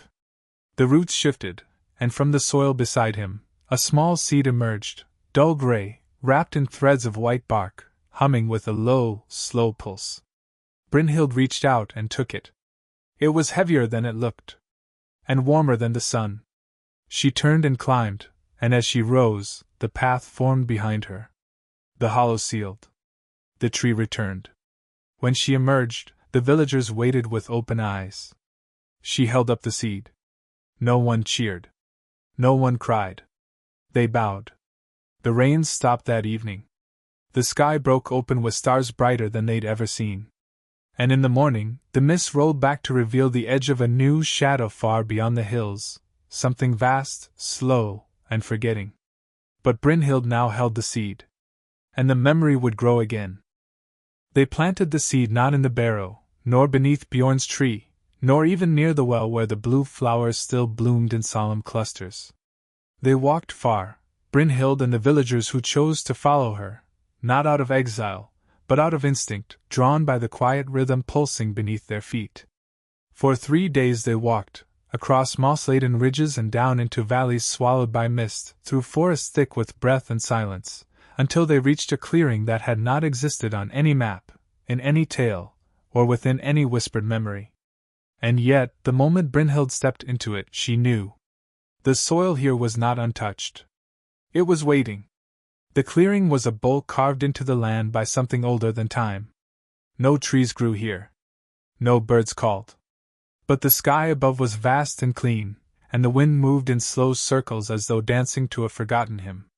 In the center, a single stone rose from the earth, flat, low, and cracked across the top like it had once tried to open itself. Brynhild approached it without hesitation. She knelt, brushed away the lichen, and placed the seed at its center. Her hand trembled, but not from fear. The pulse within the seed had quickened as they approached, like a heartbeat racing toward home. Around her, the villagers formed a ring. They did not speak. They did not need to. Some closed their eyes. Others wept. A few sang in low tones, not melodies, but syllables passed down from the days of Eirik and Skorri, fragments of names and winds and soil. Brynhild laid her palm flat against the seed and closed her eyes. And then she whispered, not a spell, not a prayer, but a story. The story. She spoke of the first forgetting, when the masked ones came. She told of Eirik and his oath, the roots that remembered, the tree that dreamed. She spoke of the silence that grew louder than song, of the strangers who mapped without listening, of how memory had faded not in battle, but in comfort. And then she told them of the barrow, of the warm breath beneath the tree, of the warning in Eirik's eyes, that the forgetting would return, not in blades, but in false remembering. That it would wear the forest's voice but not its meaning. As her voice drifted into silence, the seed glowed faintly. Then it cracked. Not in violence, but in birth. A single sprout unfurled, thin as thread, white and gold and trembling. It reached upward, not toward the sun, but toward the breath of those gathered. And as the villagers exhaled, it grew. Not fast. Not grand. Just enough. The roots sank into the stone and split it gently. The stem thickened. Leaves unfurled, not many, but broad and veined, shimmering like the feathers of a raven in moonlight. The seed had taken. And in that moment, the forest remembered again. But far beyond the ridge, beyond the range of Hyrdel's watchful trees, the forgetting stirred. It had no form. No name. It was a force shaped by ease, by disuse, by the dull repetition of empty tradition. It was born where stories were told but not heard, where rituals were practiced but not lived. It had no face, but it wore many. The faces of kings who collected songs as trophies. Of priests who built temples to memory but paved over every root. Of scholars who copied symbols without feeling the breath within them. It did not hate the forest. It simply did not know it. And that was more dangerous still. Now it had felt the pulse of the new seed. Brynhild stood as the sprout settled, its glow dimming into steadiness. She turned to the villagers. Her eyes were older now, deeper, and not entirely her own. "This is not the end of forgetting," she said. "This is its beginning." A murmur rose, but she raised a hand. "It will come softly this time. It will ask to help. It will offer to remember for us, so we may rest. It will make memory a convenience. A comfort." She looked down at the sprout. "But comfort is not remembrance. Memory lives in ache, in effort. We must carry it, not because it is light, but because it is heavy." They built no wall around the seed. No shrine. No guards.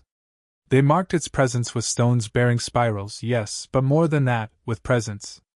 Each day, someone sat beside it, telling a story, whispering a name, pressing their hand into the soil. Children were brought to see it before they learned to walk. Elders came to say goodbye before they passed. And slowly, roots spread beneath the stone, not outward, but downward, searching not for space, but for depth. Searching for connection. The seasons turned. The tree grew slowly. Sometimes it lost leaves before autumn. Sometimes it bore none at all. But always it pulsed. And with each passing year, the people of Hyrdel changed.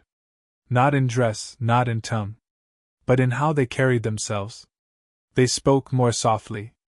They paused more often. They said names aloud before sleep. They planted in spirals. They walked paths not for speed, but for familiarity. They remembered with their bodies. And though the forgetting crept, as it always would, into trade routes, into schools, into the mouths of men who had never heard the wind through the barrow leaves, it was slower now. It was less certain. Because it knew that somewhere, in a clearing no map dared draw, a single tree stood, grown from a seed passed down in blood and grief and song. A tree not of knowledge, but of memory. And around it stood people who had not chosen to be warriors, but had chosen to remember. Deep within the barrow, far from eyes and sound, the original tree pulsed once more. Eirik's breath stirred beneath the soil. He did not rise. He did not speak. But he dreamed, and in his dream, the new tree shimmered. A single leaf drifted upward into the sky, carried by wind that had never forgotten where it was born. And the forest listened. When the leaf from the new tree finally touched the clouds, the sky answered not with thunder, but with a silence so deep the birds stopped mid-flight and veered away. It drifted there, suspended, as if the heavens themselves were unsure whether to hold it or let it fall. Then, slowly it descended, riding the breeze not back to the tree, but to the sea. It floated across ridges and rivers, past settlements too young to remember, and came to rest on the tide, where it pulsed once, softly, and vanished beneath the surface. That was how the forgetting found it. Not with armies, not with axes, but with waves. Beyond the coasts of the known lands, a city stood. Not a city in stone and iron, but in polished glass and glimmering steel, shaped by men who thought the world theirs to name. They had no spirals carved in their doors, no soil beneath their nails. Their fires were false, their light electric, their stories bought and sold in pages without breath. Yet even here, where memory was a commodity and oaths were bound in coin, the ocean carried a whisper. A child, walking the sand, picked up a leaf that had no business existing, smooth, pale blue, with veins that shimmered in patterns that pulsed like the rhythm of breath.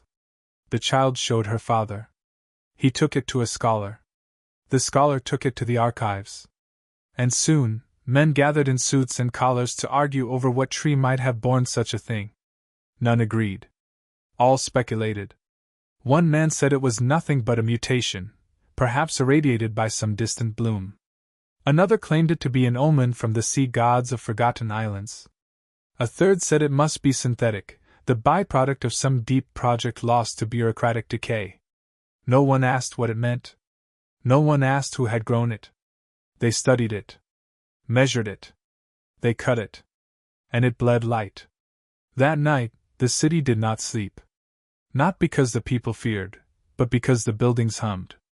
Not with power, but with memory.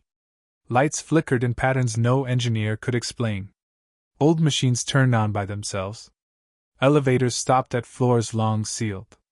And beneath the great plaza, where once there had been a garden before it was paved in stone, a crack appeared in the concrete. Small. Harmless. But within it, soil breathed. Not dirt. Soil, rich, dark, living. Something had arrived. The forgetting knew it then. Something had been planted not only in the forest, but in the world. And memory, true memory, sacred and stubborn, was no longer trapped in roots and runes. It was waking elsewhere. In strangers. In children. In machines left too long in dark basements. And this the forgetting could not abide. Because its strength lay not in flame or blade, but in quiet rot. In convenience. In the lie that forgetting was peace. It moved then, faster than before.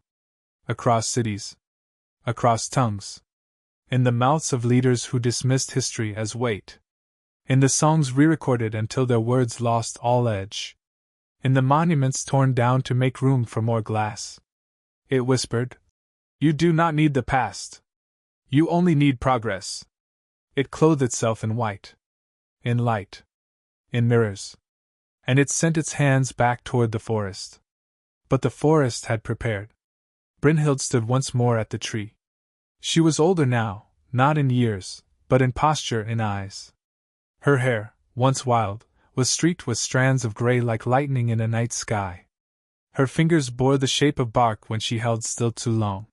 She could walk in the woods without leaving footprints, and the animals no longer ran when she passed. She had become something else, no longer only keeper, but extension. A branch that dreamed. And the tree behind her, now grown to half the height of the barrow's crown, shimmered softly in dawn's light, its bark patterned in runes that no human hand had carved. Others had come to her by then. Young ones? Strangers. People who had never seen hurdle, who had no memory of spirals or songs, but who dreamed of them. They came from the east, from the south, from shores where nothing grew but steel. They bore names twisted by foreign letters, but their voices hummed familiar patterns. Brynhild took them in, taught them not by word, but by silence. They learned to listen, to dig, to breathe with their feet. And they planted seeds of their own, small, stubborn, miraculous. Hurdle itself had become quieter. The village was still there, but it had softened into the land. No roads led to it anymore. No signs. Those who tried to find it without knowing its story became lost in the mist, only to emerge days later in the same place they began, holding a stone they didn't remember picking up. But those who carried memory, true memory, the kind buried in the body, always found their way. One such traveler arrived at dusk. A woman in a cloak of red, embroidered with old glyphs from a desert tongue long erased from scripture. She knelt before the tree without speaking. Brynhild approached, saying nothing. The woman held out a pouch, woven of seagrass, tied with a strand of gold. Inside it a stone. Flat. White. Carved with a spiral. She said, "We remember differently. But we remember still." Brynhild took her hand. "That is enough. The forgetting would come again. Not as war. But as forgetting always does, in comfort, in distraction, in the slow erosion of care. But now, there were too many roots. Too many trees. Too many hands planted in the soil. The barrow pulsed beneath the forest. Eirik did not wake. He did not need to. The dream had been passed on. And it was still growing. The rains returned, but this time they came warm and slow, soaking into the earth like an offering accepted. Moss thickened along stone paths. Ferns unfurled with new hunger. The trees bowed slightly lower as though in a kind of reverence. The forest had changed, again. It was not louder nor darker, but deeper. There were new sounds now, beneath the bird calls and the wind, soft chimes with no source, a low murmur that seemed to rise from the soil when one stood still long enough. Brynhild felt them all as she walked the edge of the sacred grove, her fingers trailing across trunks that once grew silent and alone but now spoke in breath and pulse. Behind her, the youngest of the keepers followed, not children anymore, but not yet weathered by time. They called themselves the Remembered, and they wore cloaks made of bark thread and river flax, each marked with a single rune of their choosing. Not their name, but the memory they vowed to guard. That morning, they had gathered in silence as Brynhild stood beneath the heart tree, the first seed born from Eirik's dream, and listened. She no longer spoke much, not with words. Her eyes had grown glassy, like moonlight frozen in spring water, and her voice when used was slow, carved from breath and gravity. But they heard her all the same. They heard her in the crackle of the fire before dawn, in the echo of stones laid in a new spiral, in the hush that settled when she raised her hand. And when she turned to them and simply nodded, they understood. It was time to go beyond. Not to leave, but to extend. For too long, the forest had been the center of their circle, the place from which memory radiated. But the forgetting had learned too. It no longer came as fire or blade. It came as stories retold incorrectly, as traditions twisted into spectacle, as digital scripts pretending to carry soul. There were cities now where the word, oath, was just metaphor, and where roots meant nothing but origin without responsibility. There were markets selling fragments of old symbols as fashion, where spirals were stamped on shirts and walls with no understanding of the blood once spilled for them. The forgetting had dressed itself in nostalgia. And nostalgia was memory without weight. So Brynhild sent them, one by one, north to the valleys of fading ice, south to deserts whose dunes still held buried altars, west across the waters, into ports that remembered the smell of whale oil and iron salt, east into the towers of steel and light where songs were streamed but never sung. Each remembered carried a bundle wrapped in cloth made from tree song and woven mist. Inside each was soil from the barrow's base, ash from the old longhouse fire, and a single seed, not glowing, not magical, but alive with a pulse slower than time. They were told not to preach, not to convert, not to explain. Only to plant. To find the places where forgetting had hollowed out memory's chambers and left echoes behind. To bury the seed where no one watched. And to whisper a single word, not their own, but the one gifted to them by the tree in their final dream before departure. One went to a sunless city where the streets were lined with cables and screens. She found a gutter, planted the seed beside a crumbling brick, and whispered, "Return." Within days, the crack widened. A vine crawled up through the neon. And the children in the tenement above stopped using the elevator. They began walking the stairs, tracing the spiral graffiti someone had drawn there long ago. They didn't know why. But they did it all the same. Another traveled to the remnants of a battlefield long turned into a park. The plaques told the names of kings, but not of the earth torn open by booths and flame. He knelt beside a rusted cannon now used for photographs, and planted his seed beneath the shadow of its barrel. He whispered, "Listen." Weeks later, the cannon cracked. A sapling grew through its muzzle. People stopped posing beside it. Some began to leave flowers. Eventually, someone carved a name into the wood. Not of a king. Of a brother. Even Brynhild left. She told no one where she would go. She left her cloak folded beneath the heart tree. Left her bowl of remembering, filled to its brim with water from the fjord. Left her song etched into the bark with fingernails worn smooth. Then she walked into the mist. No companion, no tool, no map. The mist parted for her, and she was never seen again. But 3 months later, in a mountain village once believed long lost, a child was born with a spiral already on his hand. The midwife said the earth had sung when he cried. Back in Hurdle, the tree at the barrow continued to pulse, its roots now touching stones miles away. The people who remained tended not only the soil, but the silences. They built no new houses. They cut no trees. But they carved new spirals, along rivers, beside bridges, into the bark of dying trees, small ones, quiet ones, made with fingertips and old songs. They told fewer stories. But the ones they told were heavier, each word like a stone passed down a line of hands. The forgetting still lived. It still whispered. It still gathered in the corners of convenience. But now, wherever it stepped, it found resistance, not in force, but in memory. In places where stories took root again. Where silence was sacred. Where spirals grew. And beneath it all, deeper than any root could touch, the barrow dreamed on. Eirik did not wake. But in a city of towers and lights, a child sat on the edge of a rooftop drawing spirals in the dust. And the wind paused to watch. The city was older than it claimed to be. Beneath its glinting towers and clean streets lay bones, stone foundations laid before ink was common, wells choked with moss, and tunnels carved by hands whose names had long since been bleached from the record. No one looked down anymore. Eyes stayed fixed upward, toward the glow of advertisement skies and the reflections of buildings in one another's glass. Memory had become curated, compressed into exhibitions behind soundproof glass, piped through automated guides that could pronounce every date and misplace every meaning. No one remembered who had built the bridge over the dry river. No one asked why the bronze statue at the central square had no face, only a polished spiral where the mouth should be. A child once did, but was told it was symbolic. Symbolic of what, the guide couldn't say. Yet somewhere deep beneath the city's noise, the barrow pulsed. It had been a small thing when the remembered planted it, a clump of soil buried at the edge of a disused station, beneath rusted rail lines and forgotten graffiti. No ceremony, no crowd. Just hands pressing into dust and a whisper.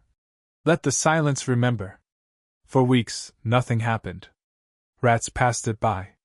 Pigeons roost nearby. Wind blew wrappers across the tracks. Then, one day, a sprout curled upward, delicate, pale, and unseen. But the air changed. Barely. A weight settled in that corner of the world, like something exhaled after holding breath for too long. In a high-rise above, a man named Elias sat at his terminal, surrounded by blank screens. He worked for a firm that translated archival materials into digital experiences, holograms of villages, soundscapes of extinct languages, synthetic recreations of folk songs sung by AI-trained choirs. It paid well. He never left the city. But lately he had dreamed of a place with trees that whispered names, and of a woman with eyes like rain who placed something heavy in his hand and said, "Do not polish this. Let it remain rough." He would wake with the taste of moss in his mouth. One morning, on a walk that he couldn't remember deciding to take, he found the sprout. It was growing from between broken tiles behind a utility shed. It should not have survived. No light reached it. No water pooled there. But it stood anyway, its leaves curled like listening ears. Elias stared at it for a long time. Then he knelt. He did not touch it. He did not speak. But when he stood, he left behind the spiral, drawn with the side of his thumb into the thin dust on the wall. Elsewhere, the forgetting twitched. It had been distracted, basking in its comfort, wrapped in the glow of its own reflection. It had become a mirror, a smooth surface in which people saw only what they had been told to see. But it remembered the spiral. And it remembered the roots. And now it felt them again. It moved swiftly this time. Not as warriors. Not as fire. As policies. As edits. As erasures. In the city, new directives were issued. Unauthorized plant life was marked for removal. An ordinance was passed. Spiral imagery to be regulated pending historical reassessment. Murals were painted over. The faceless statue was replaced with a plaque. The plaque read, "Here stood a symbol no longer understood." No one protested. Or if they did, their voices were not carried by the wind. But the roots kept growing. Below, beneath the rail line, the sprout thickened. Its stem turned gray-blue, bark-like. The cracks in the tile widened. A small leak from a forgotten pipe began to feed it. And the wall behind it, long tagged with messages that no longer meant anything, began to peel. Underneath, another spiral appeared, etched in the original concrete, buried beneath decades of paint. A memory resurfaced. Elias came every morning now. He did not know why. He brought no tools, only sat and listened. Once he heard singing. Not clearly. Not with words. Just tone. The rhythm of something shaped by centuries. He hummed it as he walked to work. Others heard it, and hummed along without asking. Someone recorded it and uploaded it. It went unnoticed among billions of other sounds. But the forgetting heard it. It sent inspectors. They came in white coats, carrying scanners and frowns. They did not find a threat. Just a tree too small to matter. But one paused. A woman. Her hand hovered over the bark. She blinked, and for a moment she remembered snow. A fire. The face of a man made of leaf and soil who said nothing but knew her name. She pulled her hand away. She left the tree alone. The wind rose. And across the city, in odd places, cracks in sidewalks, corners of rooftops, disused stairwells, spirals began to appear. Not graffiti. Not vandalism. Just the same curve, drawn in chalk or ash or dust. People did not speak of them. But they stepped around them. They noticed. They remembered. One day, the light flickered. Not everywhere. Just enough. Elevators paused. Screens glitched. The guides at the memory exhibits all spoke the same sentence at once. The route does not ask to be seen. Only not to be paved. No one could explain it. Most dismissed it. But underground, the sprout had become a tree. And it was listening. And beneath that, the barrel pulsed. Eirik did not wake. But he smiled. Rain fell without sound. Not silence, never silence, but sound swallowed in memory, in meaning too deep for ears. The drops struck stone and steel, leaf and flesh, and no one turned their heads anymore. The city had learned to wear the rain like a second skin. Above, towers shimmered with false light. Below, water gathered in old cracks where roots had begun to push back, slow and patient. The tree beneath the rails had grown, no longer a sprout, no longer hidden. Its trunk was slender but certain, its leaves broad and dark with veins like spider silk etched in gold. At night it glowed faintly, and some called it a trick of the lamps. Others avoided it entirely. A few, like Elias, came just to stand in its presence, never touching, never daring to name what they felt. The forgetting moved faster now. It tightened its grip, not in violence, but in volume. It drowned the streets in noise. It layered every quiet moment with notifications and schedules. It built new towers where old ones had not yet fallen. It commissioned art in spiral shapes but made sure to say, "This means nothing. It is only aesthetic." It packaged memory as an experience, sold in curated simulations, digitized lullabies sung by algorithms trained on the voices of the dead. No one wept anymore. Or if they did, they shared it in high definition. The spiral had been turned into a logo, clean, symmetrical, and copyrighted. But the roots still grew. They spread beneath pavement, beneath glass, beneath blinking lights and forgotten subway lines. They reached the bones of old libraries, the floors of sealed churches, the wells that had once given water freely. And everywhere they touched, they whispered. Not loud. Never loud. But constant.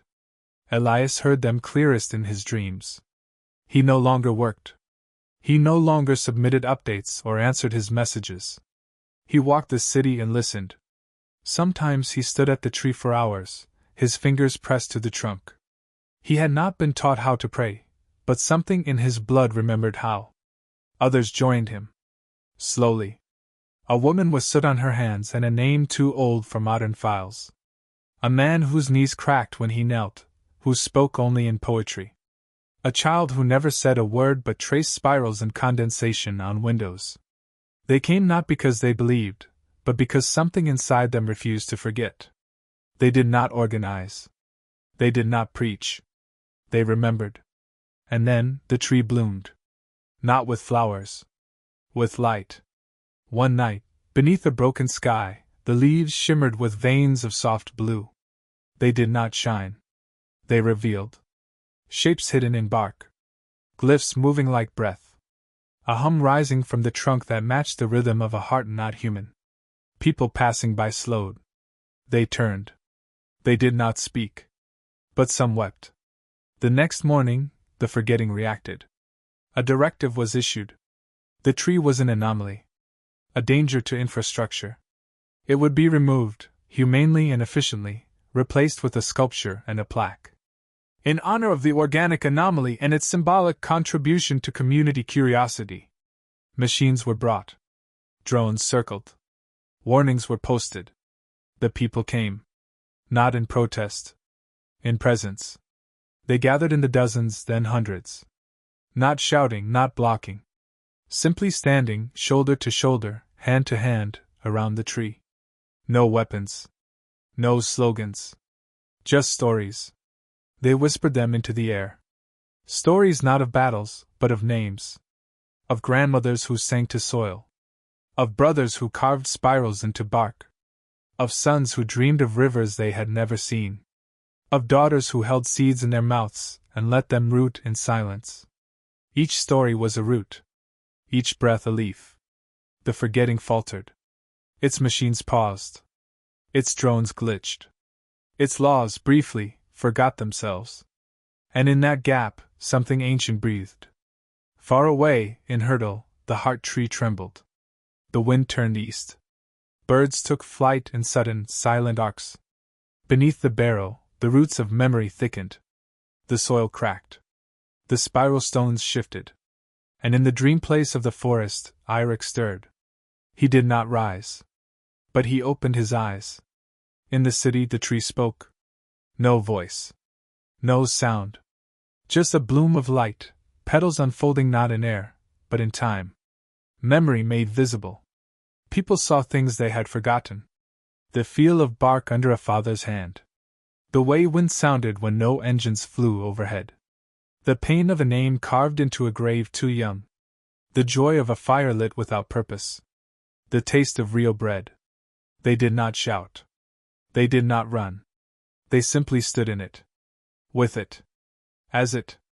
By dawn, the machines had left. The directives vanished from the net. The forgetting recoiled, whispering, "This is only a delay." But the roots had touched enough. They did not need to win. They only needed to remain. And as the sun rose between buildings, the spirals glowed. In 100 other cities, cracks appeared. In 1,000 homes, children traced strange symbols in their sleep. And in the heart of it all, the forest dreamed on. unmoved, unburned, unforgotten. Dawn came like breath held and finally exhaled. The light did not pierce, nor burn, but settled softly on rooftops, tracing the cracks in concrete with gold. It lit the windows of towers where no one had yet awakened and touched the canopy of the city's lone living tree, now no longer a mystery or a threat, but a presence, permanent and known. The wind carried no sirens, only birdsong, hesitant at first, then bold. Beneath the tree, people stood as they had all through the night, not in defiance, not in protest, but in belonging. Some leaned against one another. Some sat. Some whispered stories into the bark. Others simply listened, eyes closed, hands pressed to the soil as though waiting for something older than language to answer. And beneath their feet it did. The roots had spread. Far beyond the city now. Into oceans and valleys. Beneath deserts once deemed lifeless. Through the bones of places long paved over, into homes built on forgetting. Every time someone touched the earth and remembered, truly remembered, a tendril found its way to them. Not to pull them under, but to hold. To remind? There were no miracles. No fire from the sky. No armies summoned. But in the silence between everything loud, memory had made a network. Not of command, but of connection. And the forgetting had begun to fray. It still moved, of course. Still whispered in classrooms that memorization was meaning. Still lingered in museums where relics were displayed but never touched. Still pulsed through wires and streams, presenting shallow versions of deep things. But it had lost its certainty. It had been seen. Not defeated, but named. And naming was power. It had been named by a tree beneath the rails. By a child on a rooftop. By a village no map contained. And in the naming, it could no longer move unseen. In hurdle, the barrow no longer pulsed alone. The heart tree's glow had dimmed, but its roots remained thick and sure, like veins beneath a living scar. The people there had changed too. They still planted spirals and spoke old names, but now they received visitors, pilgrims who arrived without knowing why, only that their dreams had led them through mist and silence. They came with offerings, not gold or relics, but stories. Each one was folded into the soil. No one wrote them down. They were told, then given away. The forest held them. And every so often, the wind would carry one to another land. Brynhild had never returned, not in body. But her seed had taken root in more than just soil. It had grown in rituals passed to strangers, in the way children in distant lands pressed leaves into their books and drew spirals in the margins. Her memory was not a shrine. It was a seed itself. A girl in a coastal city whispered her name while planting a tree no one else believed in. An old man, long exiled from his homeland, carved her rune into a driftwood stave and sent it floating downriver. A woman in a towerless town sang her song to her child, not knowing how the words had come to her lips. These were the marks of memory. Not preserved. Lived. Back in the city, Elias stood beside the tree and watched a girl draw spirals in the puddles with the toe of her boot. She was no older than 7, her hair braided in ways no fashion had taught her. She looked up at him and smiled. "It remembers me," she said, as though that were the most obvious thing in the world. He nodded. "Yes. And you remember it." He no longer questioned how he knew what he knew. He had stopped trying to explain the dreams, the voices and bark, the sense of weight that lifted when someone said an old name aloud. He only lived it. He only listened. That night, no directives came. No machines returned. No denouncements were issued. But the forgetting whispered more urgently than ever. It pleaded through screens and schedules. It begged to be heard in headlines and trends. But for each voice it captured, another remembered. And those who remembered were not louder, but they were deeper. They had rooted themselves in something older than opinion. They spoke the slow language of stone and root and blood. And they did not need to win. They only needed to endure. In a country where no spirals had yet appeared, a young boy found one drawn in charcoal behind a school stairwell. He stared at it for minutes before tracing it with his hand. That night, he dreamed of a forest he had never seen. In another city, a woman found an old recording on a broken device, just a song with no title. She played it again and again, tears falling though she didn't know why. A teacher in a distant land taught his students to speak the names of rivers before their own. He didn't know it was remembering. He just knew it mattered. Somewhere far away, beneath snow and time, an old root shifted. It had not moved in centuries. But now, touched by dream, it stretched. Eirik did not wake. But he dreamed deeper. And in that dreaming, something moved. Not a warrior. Not a flame. But a forest. Not to strike. But to grow. Because in the end, this was never a war. It was a remembering. And the remembering would not be stopped.